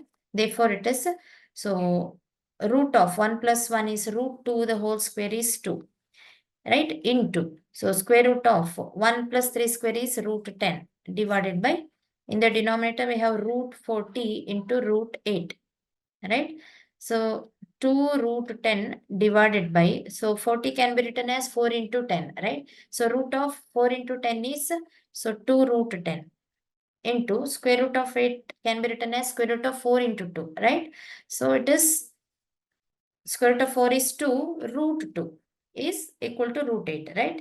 Therefore, here students, we can cancel 2 and 2, root 10 and root 10. Therefore, we have 1 by 2 root 2, right? We don't have any option like 1 by 2 root 2. Therefore, let us convert this denominator into a whole number, right? So, for that, when the number is multiplied and divided by root 2, the numerator becomes root 2 and the denominator becomes 2 into 2, right? So 2 into root 2 is 2 into 2, which is 4. Therefore, root 2 by 4 is the final answer, right? Modulus of the given complex number is root 2 by 4, option B. Question 44. Given that a, b and x are real numbers such that a less than b and x less than 0, then, so among 4 options, so which one is true? So we'll consider a and b as real numbers, for example, 2 and 4, right? So given that a is strictly less than b, so here 2 is strictly less than 4 and x is a negative integer, so we'll consider x as minus 2.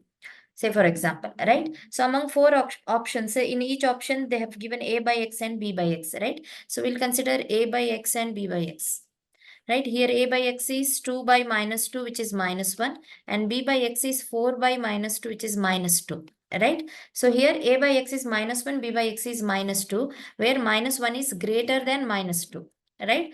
Therefore, a by x is strictly greater than b by x, right? So under this condition, given condition, a is strictly less than b and x strictly less than 0, right? And a and b are real numbers, right? So under this condition, a by x is strictly greater than b by x. Hence option C is the right answer. Question 45. 10 chairs are numbered as 1 to 10. 3 women and 2 men wish to occupy 1 chair each. First, the women choose the chairs marked 1 to 6. Then the men choose the chairs from the remaining. The number of possible ways is.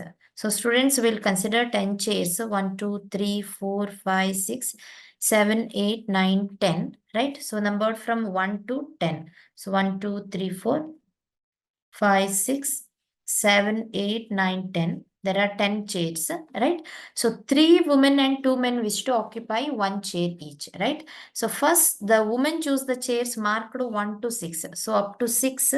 So women has to choose the chairs, right? So here 3 women wish to occupy 1 chair each, right? So there are only 3 women, but they can choose up to 6, right? Up to 6 chairs. And the remaining chairs, so from the remaining, so the 2 men choose the chairs, right? So remaining chairs are 4 chairs, 7, 8, 9 and 10. So men has to choose in these 4 chairs, right? The number of possible ways is, so students, so in a sequential order, they have to choose, right? That means up to 6. So women can choose 3 chairs, up to 6 chairs. So 1 to 6 chairs they can choose. So men can choose 2 chairs from 7 to 10, right? So women can choose 3 chairs because 3 women wish to occupy 1 chair each, right? Therefore, This question is based on permutation, right? Permutation is all about the arranging a set of object into a sequential order, right? So in a sequential order means so 1 to 6, right? Here is a restriction, right? Therefore, the question is based on permutation. In how many ways they can choose their chairs, right? So here out of 6 chairs, 1 to 6 chairs, right? They can choose 3 chairs in 6p3 ways. Since the question is based on permutation, right? So in 6p3 ways, right? 3 women can choose their chairs, right? So they can choose 1, 2, 3 chairs, or second, third, fourth chair, third, fourth, fifth chair, or fourth, fifth, sixth chair, or 1, third, and fourth chair, right? So in this way, they can choose their chairs in 6p3 ways, right? Whereas men can choose their chairs in 4p2 ways, because there are 4 chairs for them, right? In that they have to choose 2 chairs, right? They have to choose two chairs to sit, right? So in how many ways they can choose their chairs? In 4p2 ways, right? They can choose 7th and 8th chair, 8th and 9th chair, 9th and 10th chair, or 7th and 10th chair, or 8th and 10th chair, right? In this way, they can choose in 4p2 ways, right? Here the question is the number of possible ways is, right? So the product of these two, right? That means if there are 3 chairs, like first, third, and fifth chairs chosen by 3 women, and 7th and 8th chosen by 2 men, right? This is the one method. And the same arrangement, 1, 3, and 5th chair, and some other arrangement by men, 7th and 10th chair by men, right? This is another way. Therefore, we have to take the product of these 2 ways, right? The total possible ways in which they can choose their chairs is 6p3 ways by women into 4p2 ways by men, right? 6p3 into 4p2. So option D is the right answer.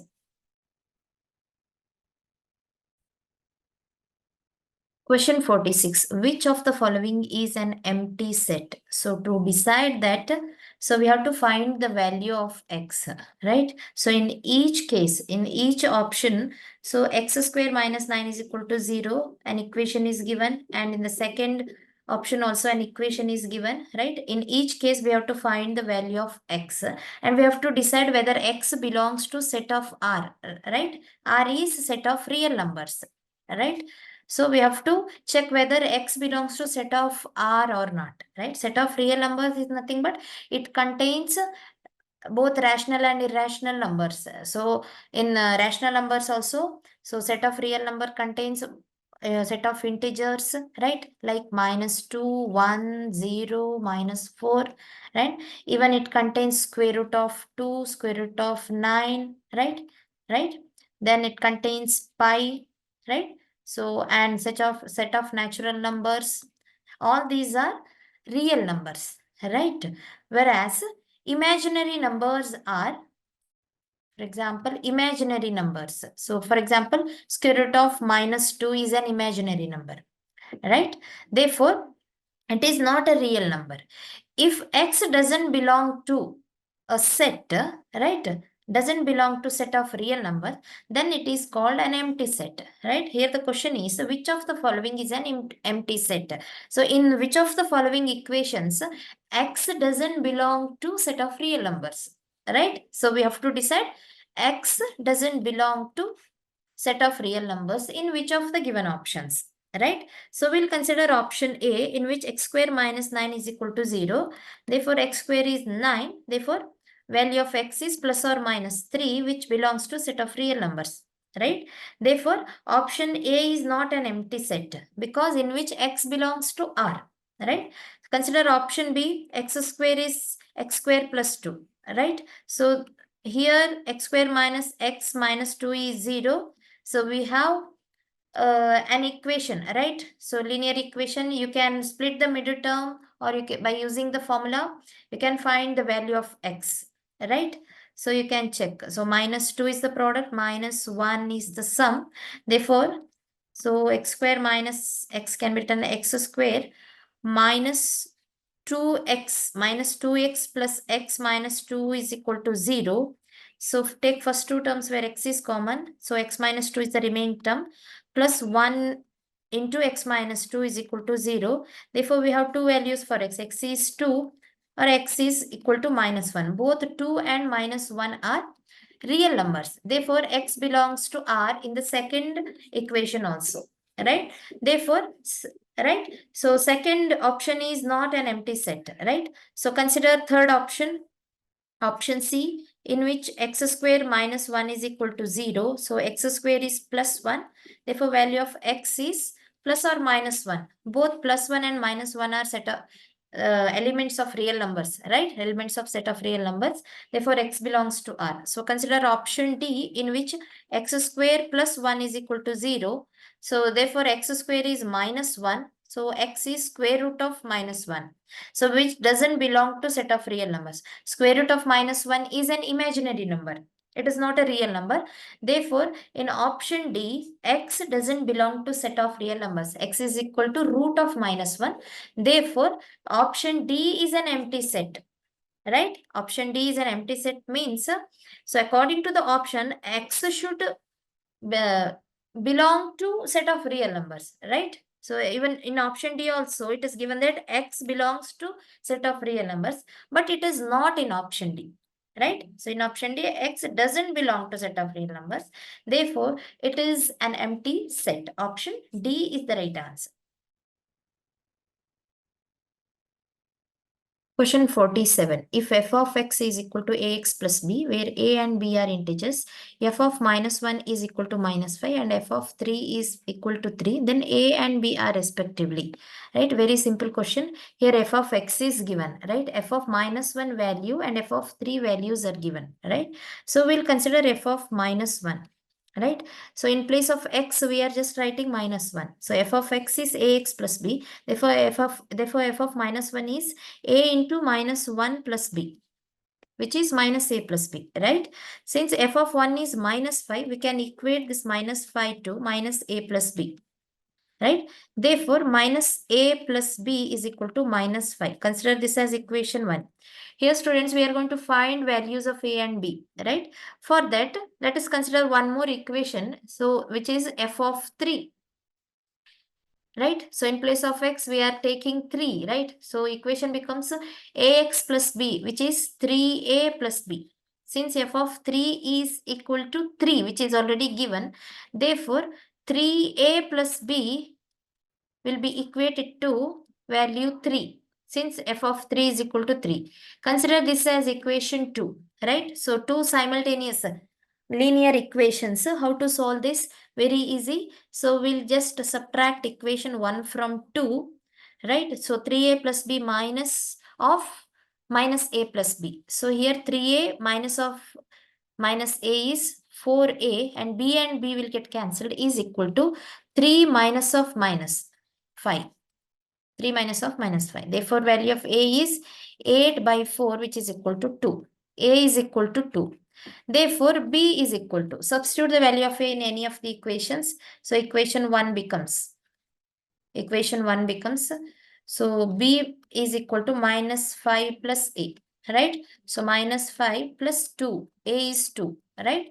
Therefore, it is equal to 3. Therefore, a is equal to 2, b is equal to minus 3, right? A and b are respectively 2 and minus 3. Option D is the right answer.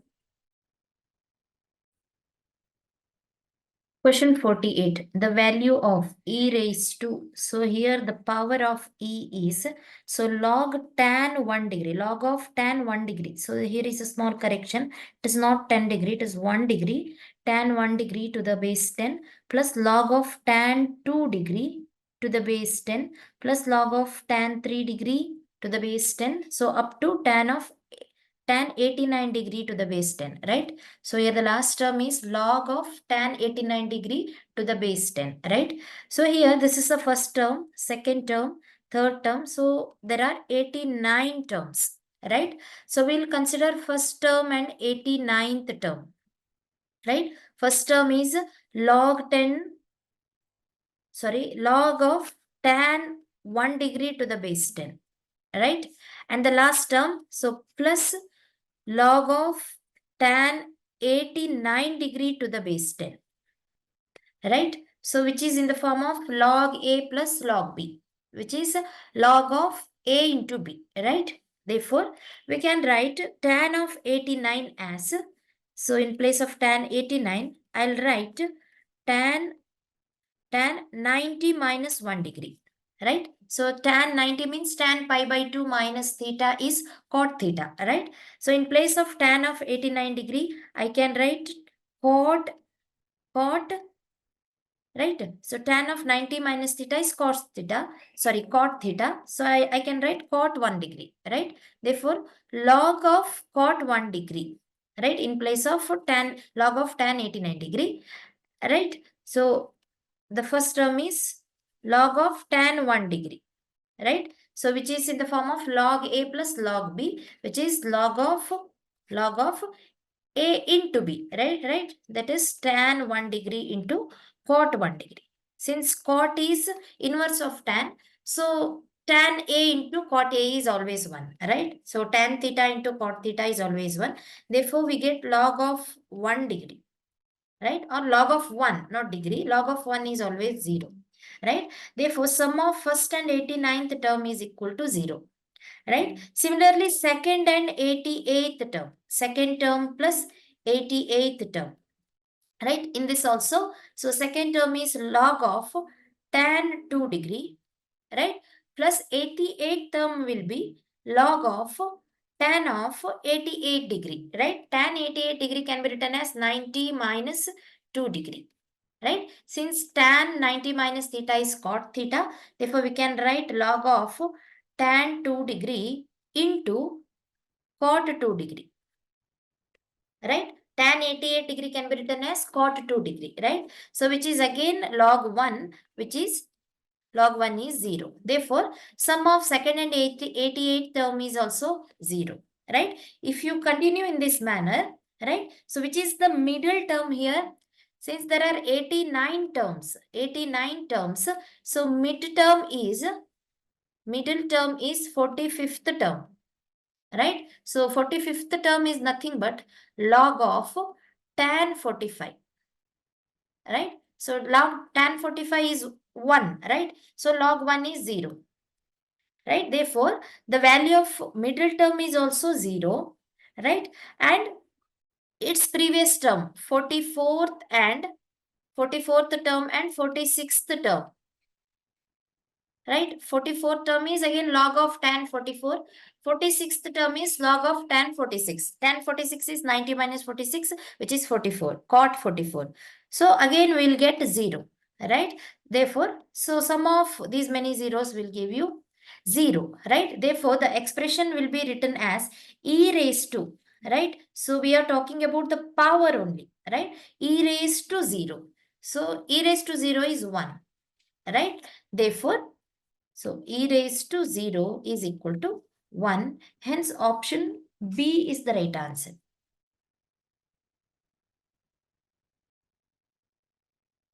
Question 49. A line passes through 2, 2 and is perpendicular to the line 3x plus y is equal to 3. Its y-intercept is. So here we'll consider a line passes through 2, 2.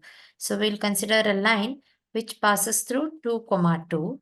And this line is perpendicular to the line 3x plus y is equal to. So this line is 3x plus y is equal to 3.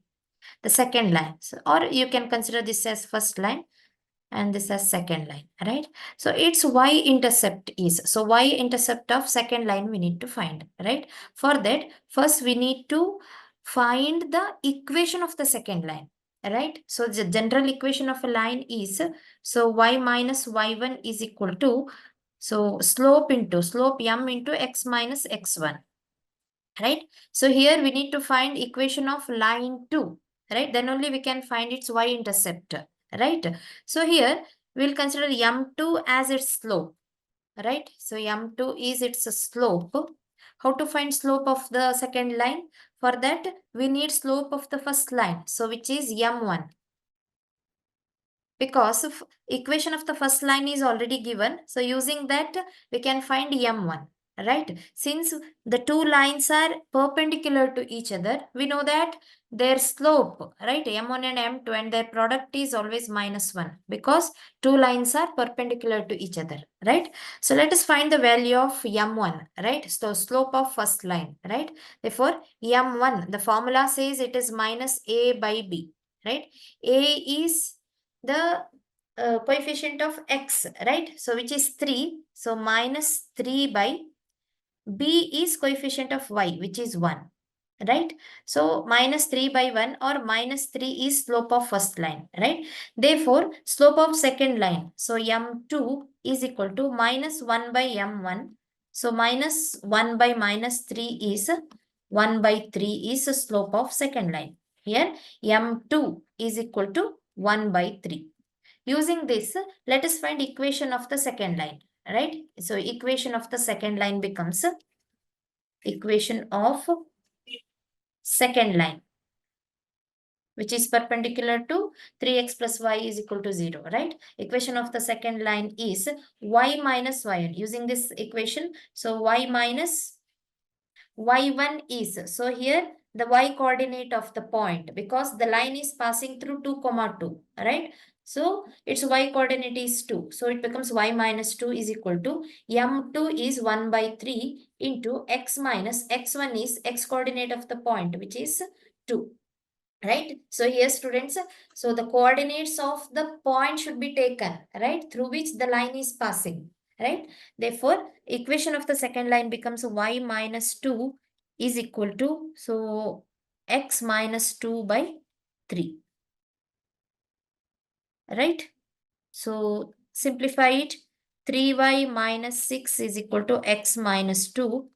So x minus 3y plus 4 is equal to 0 is equation of the second line. X minus 3y plus 4 is equal to 0 is equation of the second line, right? Here the question is to find the y-intercept of the second line, right? So to find y-intercept, let us consider x as 0, right? So, right? So here students, if x is 0, x is equal to 0. So this equation becomes, so consider this as equation 1, right? So equation 1 becomes, if x is 0 or at x is equal to 0, so equation becomes, so 0 minus 3y plus 4 is equal to 0. Therefore, minus 3y is equal to minus 4, or value of y is 4 by 3, right? At x is equal to 0, so the y-intercept of the line becomes 4 by 3, right? So option B is the right answer, right? So I'll repeat once again, students. To find the y-intercept of the second line, first we need to find its equation, right? Because, so if you get the equation, then only you can find the y-intercept. So how to find the equation? For that, we need the slope, m2, right? So how to find m2? By considering slope of the first line, right? Which is minus a by b, so which is minus 3. Since two lines are perpendicular to each other, the product of their slope is always -1, right? Using this relation, m2 becomes 1 by 3, right? Substitute the value of m2 in the equation. So you will get equation of the second line, right? So in the second line, if x is equal to 0, x coordinate is 0, y becomes 4 by 3. Therefore, its y-intercept is 4 by 3. Option B is the right answer. Question 50. The distance between the foci of a hyperbola is 16 and its eccentricity is √2. Its equation is, so students will consider a hyperbola. So distance between the foci, right? So if you consider F1 and F2 as two foci, and the distance between them is 16, right? So if you consider this as the center, right? So it becomes minus a into e plus a into e. So the total distance is 2ae, is the distance between foci. Distance between foci, right? Therefore, 2ae is equal to 16. And the eccentricity is given, right? Eccentricity is equal to root 2, right? So substitute that 2a into root 2 is equal to 16. So we can find the value of a, right? So value of a becomes a 16 by 2 root 2, which is 8 by root 2 is value of a, right? So we know that b square is equal to a square into e square minus 1. So in hyperbola, b square is equal to a square into e square minus 1. Therefore, b square becomes a square is 64 by 2 into eccentricity is root 2. Its square is 2 minus 1. Therefore, value of b square is 32 and a square is also, we need value of a square. A square is 8 by root 2 the whole square. So again it is 64 by 2 which is 32, right? A square and b square are same, right? A square is equal to b square, right? So in such a case, so equation of hyperbola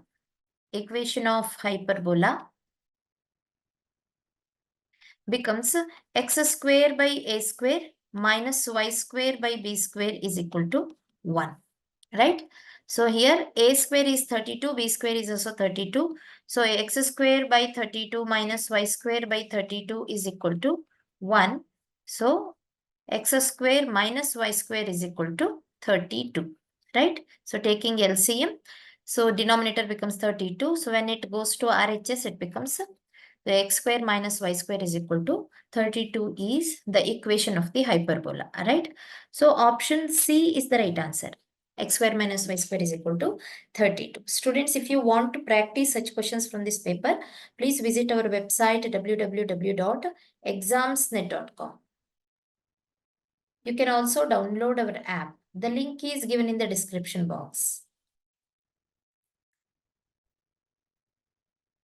Question 51. If limit sine 2 plus x minus sine 2 minus x whole divided by x as x tends to 0 is equal to a cos b, then the values of a and b respectively are. So before going to values of a and b, we'll consider the given limit, right? So as x tends to 0, the limit becomes, so sine 2 plus x becomes a sine 2 minus a sine 2 minus x becomes minus sine 2 divided by x tends to 0. So divided by x is 0, right?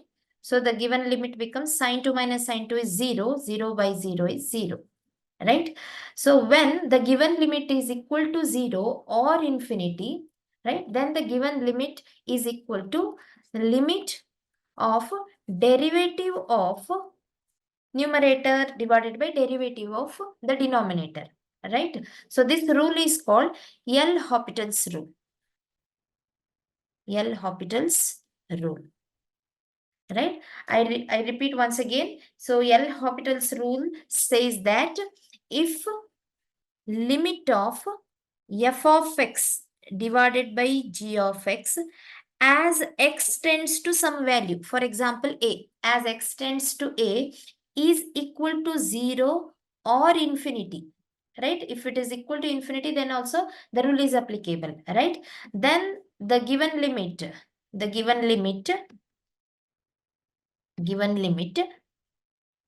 is equal to limit f dash x by g dash x. We have to take the derivative of numerator and denominator separately as x tends to a, the same value, right? Therefore, here, so in the given equation, the limit is equal to 0, right? Therefore, by L'Hopital's rule, so the given limit is equal to limit as x tends to 0, right? So limit of derivative of numerator. So sine theta, here theta is 2 plus x, right? Sine derivative of sine theta is cos theta. So cos of 2 plus x into derivative of x. So d by dx of x, right? Minus, so derivative of sine 2 minus x. So which is cos 2 minus x, right? Into d by dx of minus x divided by derivative of x. So d by dx of x, right? Therefore, limit as x tends to 0, right? So cos 2 plus x, right? So cos 2 plus x into d by dx of x is 1, right? Minus cos 2 minus x, which is already a derivative of sin 2 minus x, into d by dx of minus x is minus 1. So it becomes plus, right? So minus of minus become plus, divided by d by dx of x is 1, right? Therefore, so as x tends to 0, it becomes cos of 2 plus x becomes cos 2 plus cos of 2 minus x becomes cos 2, which is equal to 2 cos 2, right? So according to the question, the given limit is equal to a cos b, right? Therefore 2 cos 2 is equal to a cos b, right? Therefore value of a is 2, right? And b is also cos 2 is cos b, therefore b is also 2, right? So values of a and b are respectively 2 and 2, right? Option C is the right answer, right? So before going to find the values of a and b, first we have to check whether the given limit is equal to 0 or not, whether it is equal to infinity or not, right? So if it is equal to 0 or infinity, we can apply L'Hopital's rule, right? So according to which the given limit is equal to limit of f dash x by g dash x as x tends to a.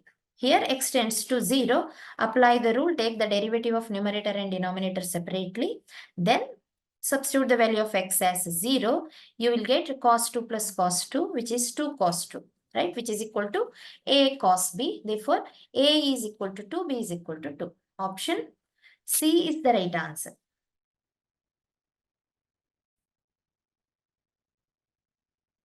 Question 52. If n is even and the middle term in the expansion of x square plus 1 by x whole raised to n is 924 into x raised to 6, then n is equal to. So this question is based on binomial theorem, right?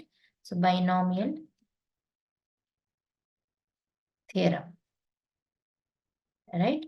So according to which, so the general term in a binomial expression, right? So general term, we'll consider any term in an expression, so which is tr plus 1 is equal to, so general term is equal to ncr into a raised to n minus r into b raised to r, right? So in a binomial expression of a plus b raised to n, right, which is also equal to ncr into a raised to n minus r into b raised to r is the general term of a binomial expression, right?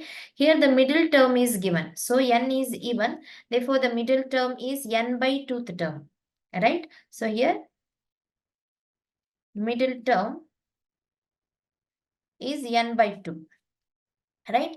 Therefore, so we can consider the middle term value, which is already given 924 into x raised to 6 is equal to ncr into, here a is, so the binomial expression is a plus b raised to n, right? So here students, a is x square, b is 1 by x, right? Therefore, a raised to n minus r becomes x square raised to n minus, so the middle term is n by 2, right?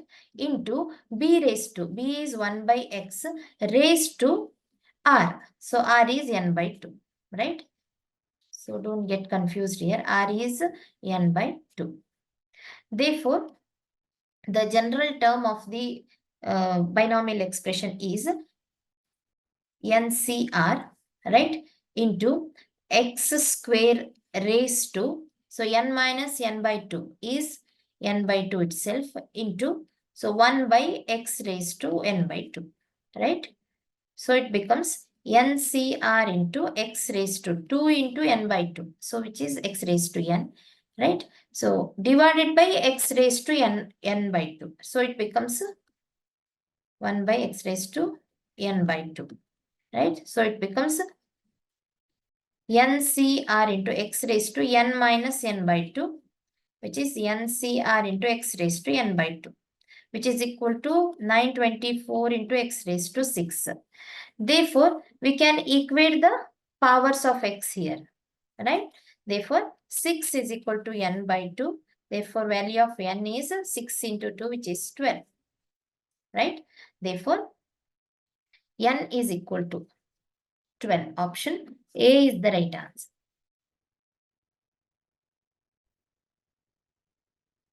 Question 53, nth term of the series. So this is the series 1 plus 3 by 7 plus 5 by 7 square plus 1 by 7 square is equal to. So we'll write the first term 1 as 1 by 7 raised to 0, right? So the power of the denominator is 0 here and the base is 7, right? So we'll consider all the bases as 7, right? And the respective powers are. So before that, consider the numerator part. So the second term is 3 by 7 raised to 1, right? And the third term is 5 by 7 raised to 2.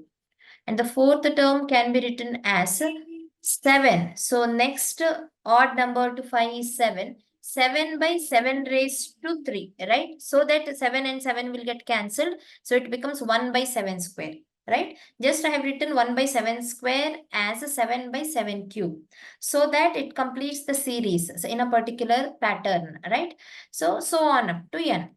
So there are n terms, right?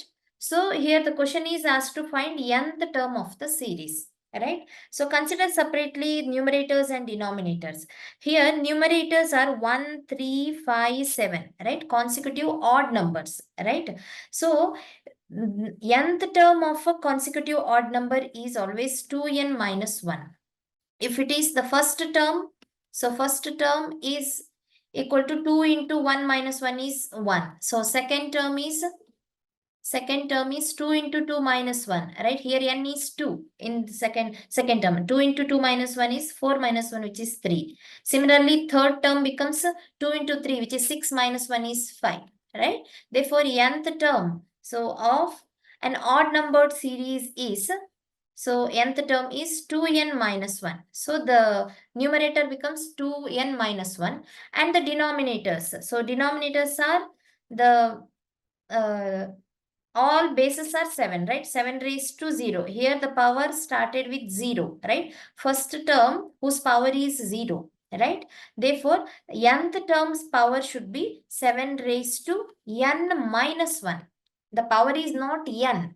It's previous number, which is n minus 1, right? Therefore, nth term of the given series is 2n minus 1 divided by 7 raised to n minus 1. This is the nth term, right? So this is how you have to use your tricks, right? So here options, here 2n minus 1 divided with 7 raised to n minus 1. Option C is the right answer.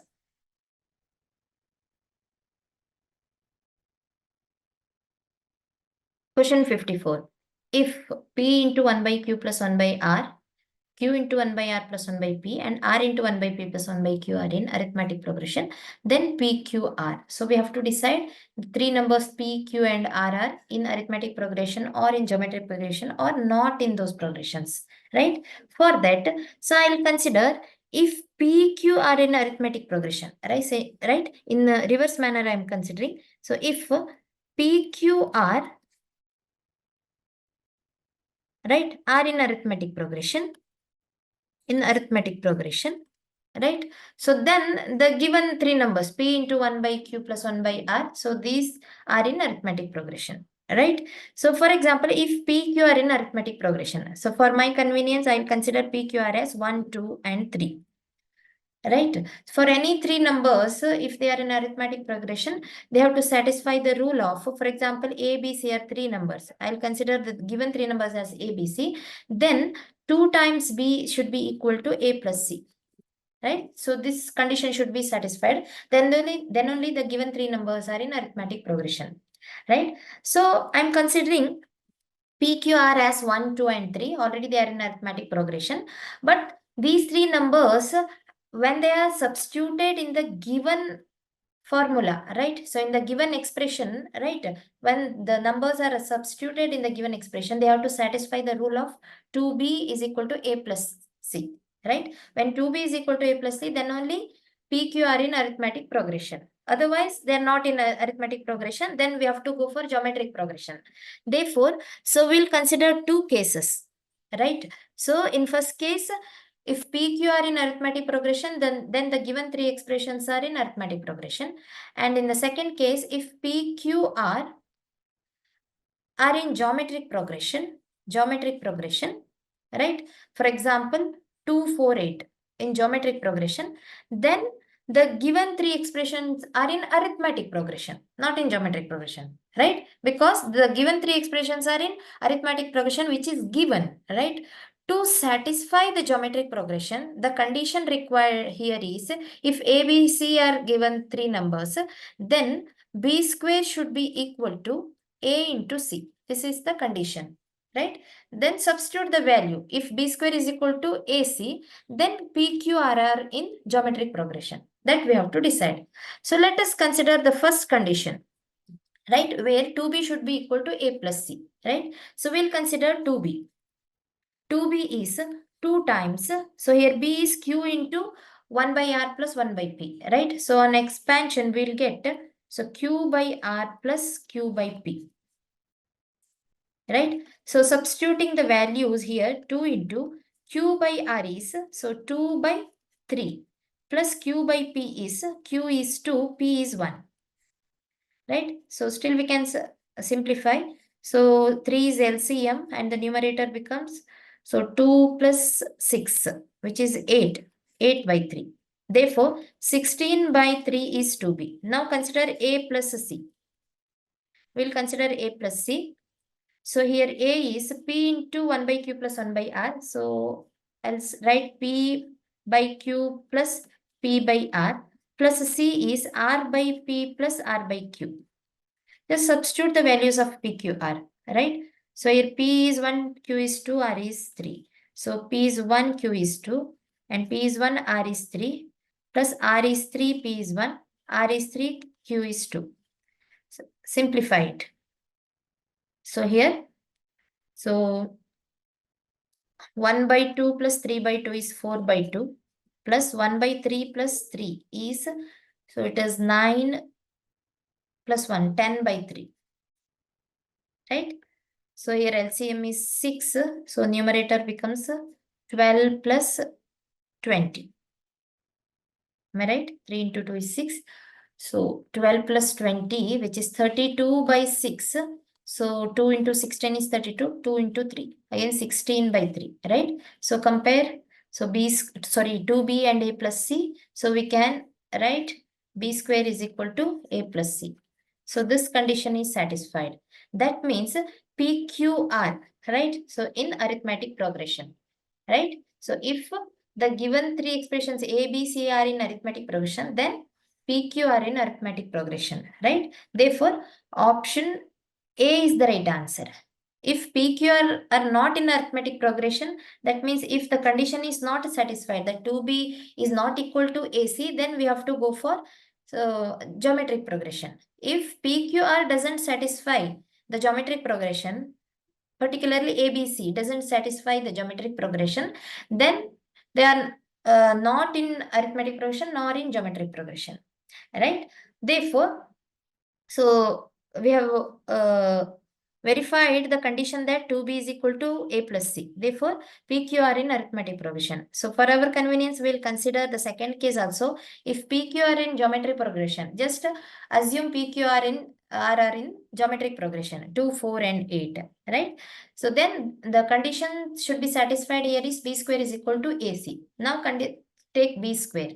So B square is B is Q by P, right? So sorry, Q by R plus Q by P, the whole square, right? So Q by R is, so here Q is 4 in geometric progression, Q is 4, R is 8 plus Q by P, so 4 by 2 the whole square. So which is 1 by 2 the whole square, sorry, 1 by 2 plus 2 the whole square. So it is 5 by 2 the whole square, which is 25 by 4 is B square. Whereas A into C, product of A and C, right? So here A is, according to the question, A is P into 1 by Q plus 1 by R. So which is P by Q plus P by R. P by Q plus P by R into C is R into 1 by P plus 1 by Q. So R by P plus R by Q. So R by P plus R by Q. So substituting the values of P, Q and R, P is 2, Q is 4. P is 2, R is 8, right? And into R is 8, P is 2, R is 8, Q is 4. Simplify it, it becomes 1 by 2 plus 1 by 4 into, so 4 plus 2.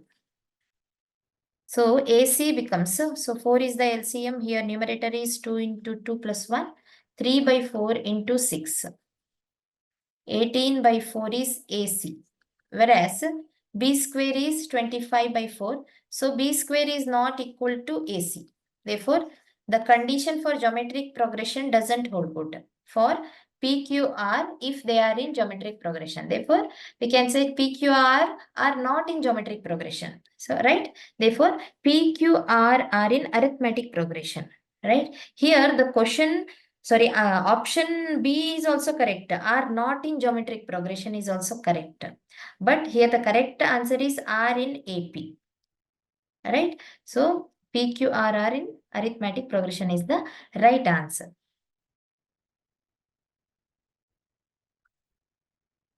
Question 55.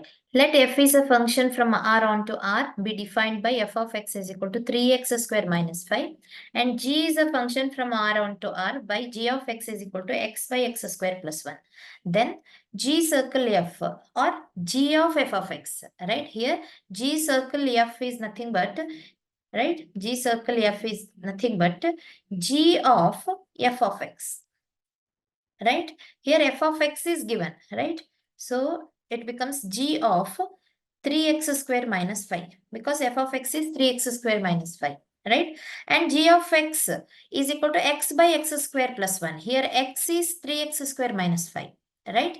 So for the function g of x, x becomes 3x square minus 5, right?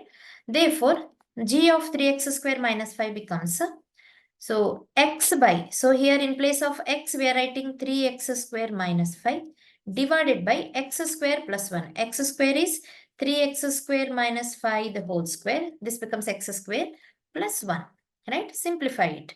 It becomes 3x square minus 5 divided by, so in the denominator we have 3x square minus 5 the whole square. So which is a minus b whole square, which is 3x square the whole square, a square plus b square minus 2 times ab. So it becomes 2 times 3x square into 5. So 15 into 2, 30 x square plus 1. Right?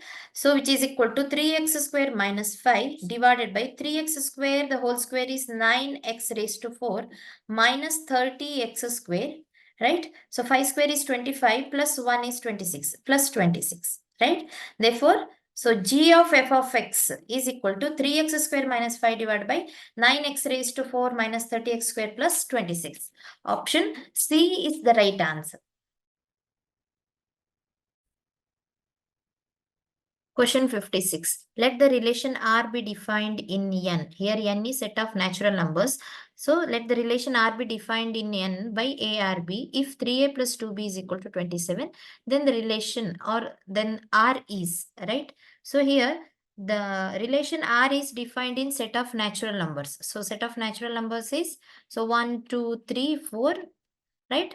So and it continues, right? So here set of natural number doesn't include 0, right? So therefore in options, in option A and D, we have 0 as one of the options, right? One of the points, right?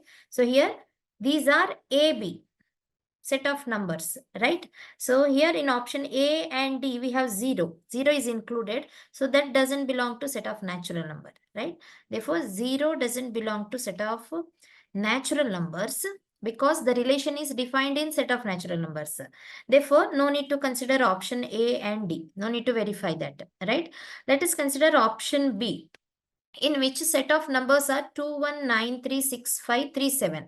These are set of numbers which are AB, right? So let us consider 2, 1. AB as 2, 2, 1. So 3A plus 2B should be equal to 27, right? Therefore, so at 2, 1, 2, 1. 3a plus 2b becomes, so 3 into 2, 6 plus 2 into 1. b is 1 here. So it is 8, which is not equal to 27. Right? Here, all the points should satisfy the given equation. Right? Here, the one of the points is, it doesn't satisfy the equation. 2, 1 doesn't satisfy the equation. Therefore, no need to go for the remaining 3 points. Right? So just cancel option B.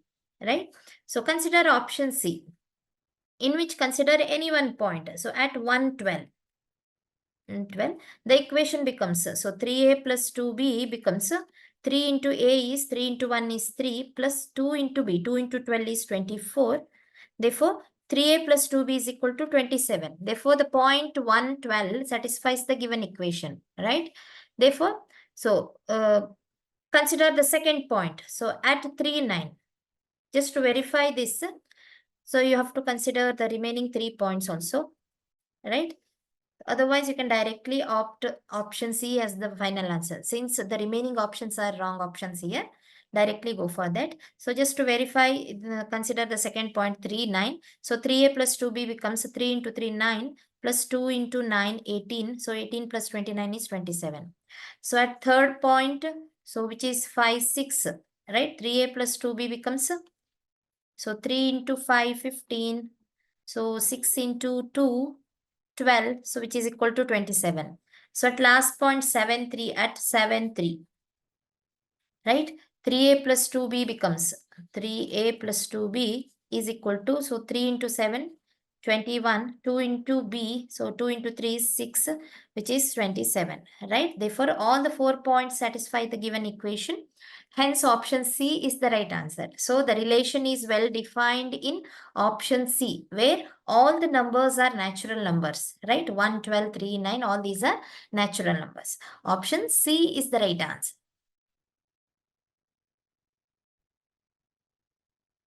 Question 57. Let f of x is equal to sine 2x plus cos 2x and g of x is x square minus 1. Then g of f of x is invertible in the domain. So here students, g of f of x or g circle f, right? So g of f of x is nothing but, since f of x is sine 2x plus cos 2x, it becomes g of sine 2x plus cos 2x. But g of x is x square minus 1. So here x is sine 2x plus cos 2x, right? So it becomes x square minus 1 means sine 2x plus cos 2x, the whole square minus 1. This is x square minus 1, right? Therefore, it becomes, so apply the formula of a plus b whole square, right? A square, which is sine square 2x plus b square, so which is cos square 2x plus 2 times ab. So sine 2x into cos 2x minus 1. Here sine square 2x plus cos square 2x is 1 plus 2 sine 2x into cos 2x minus 1. Here 1 and 1 will get cancelled, whereas 2 sine 2x into cos 2x is, so sine 2 of 2x, right? So because 2 sine theta into cos theta is sine 2 theta, therefore we can write sine 2 of, so theta is 2x here. Therefore it is sine 4x.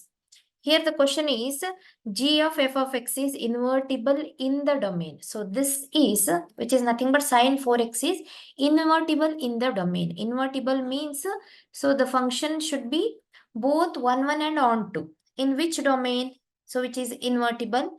So we all know that sine theta lies between the range minus 1 to plus 1, right?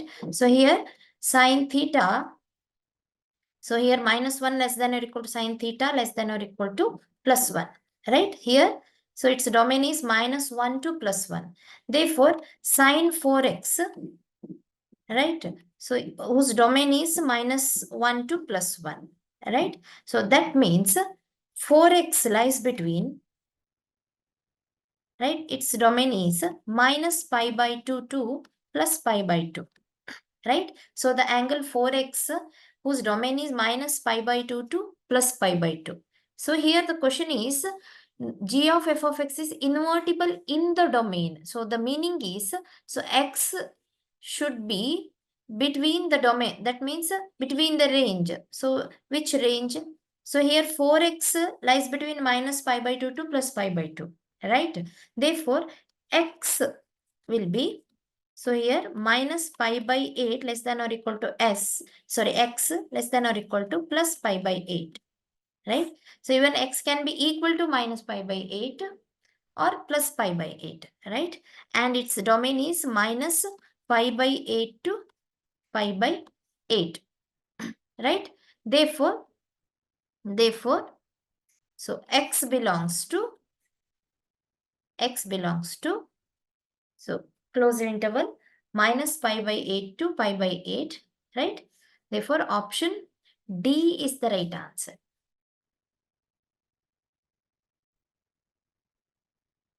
Question 58. The contrapositive of the statement, if two lines do not intersect in the same plane, then they are parallel, is.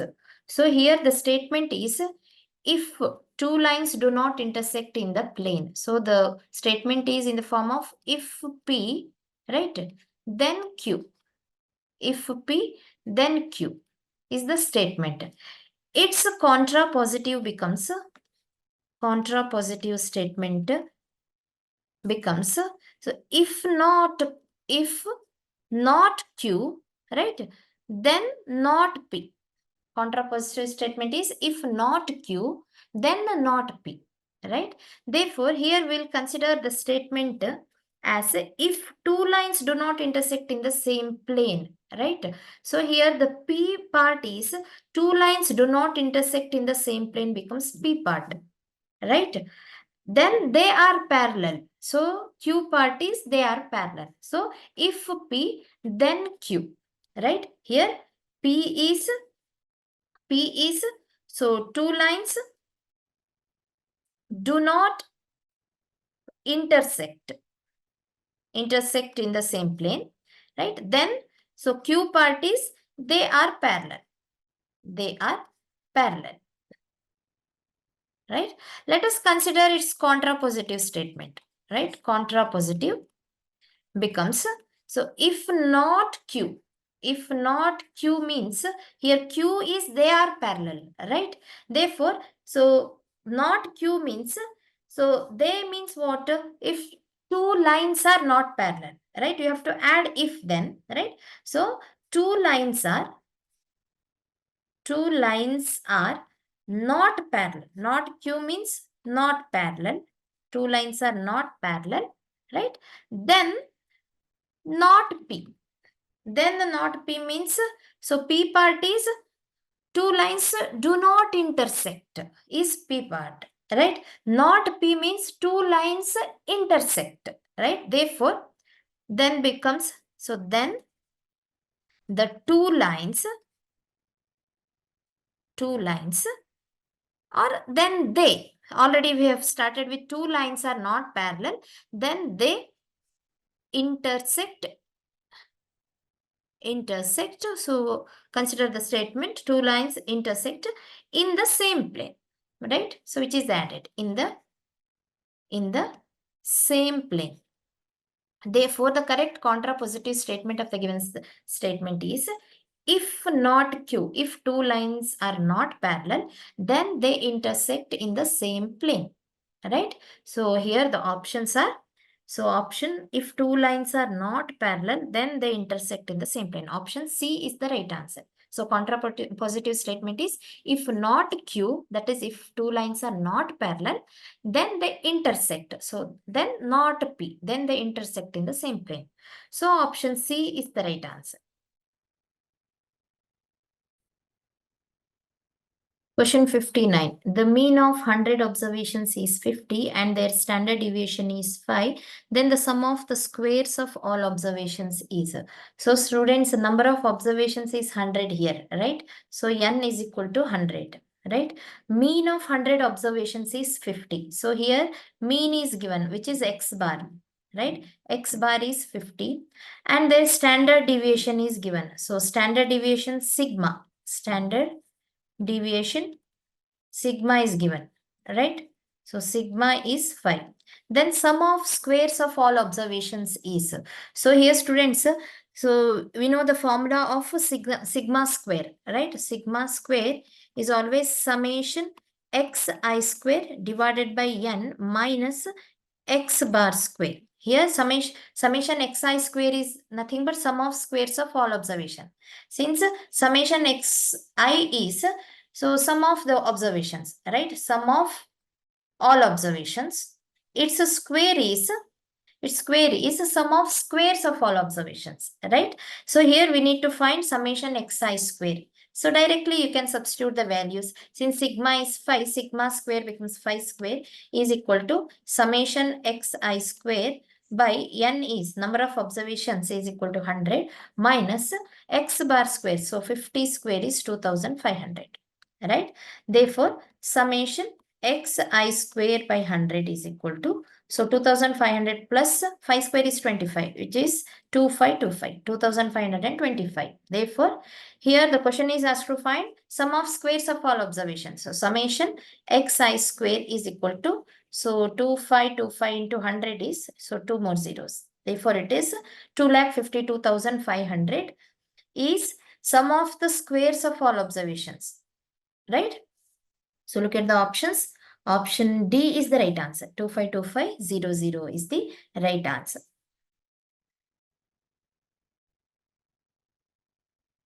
Question 60. So here f is a function from R onto R and g is a function from 0 to infinity onto R are defined by f of x is equal to x square and g of x is equal to root of x.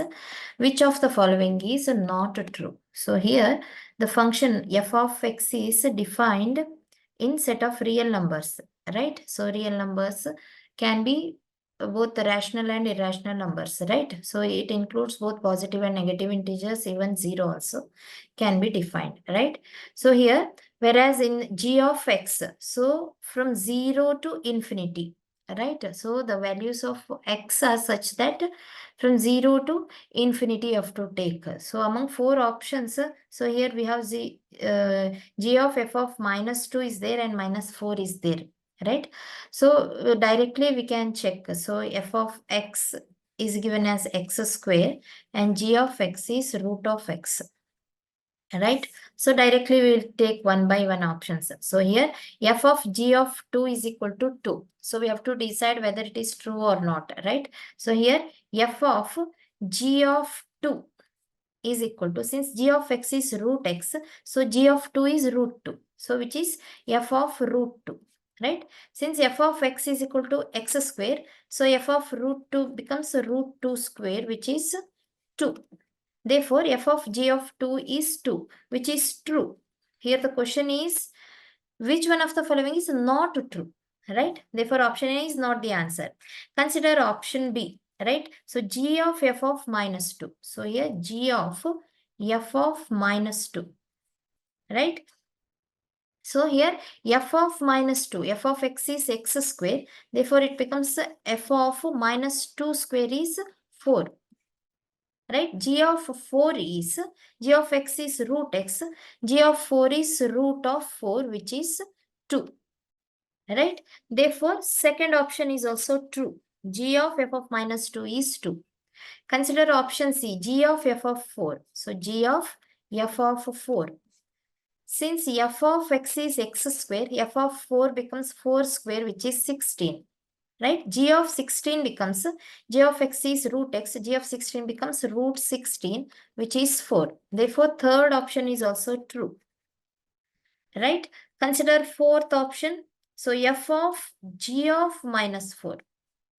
Right? Since g of x is root x, so f of g of -4 is f of root of -4. Right? So, here, so root of f of x is x square, root of -4, the whole square is -4. Right? According to option D, f of g of -4 is +4, which is not true, which is actually -4. Right? Therefore, option D is not true. That means option D is the right answer. So with this, I'm completing this paper. If you want to practice all the questions from this paper and many more entrance exam question papers, please visit our website www.examsnet.com. You can also download our app.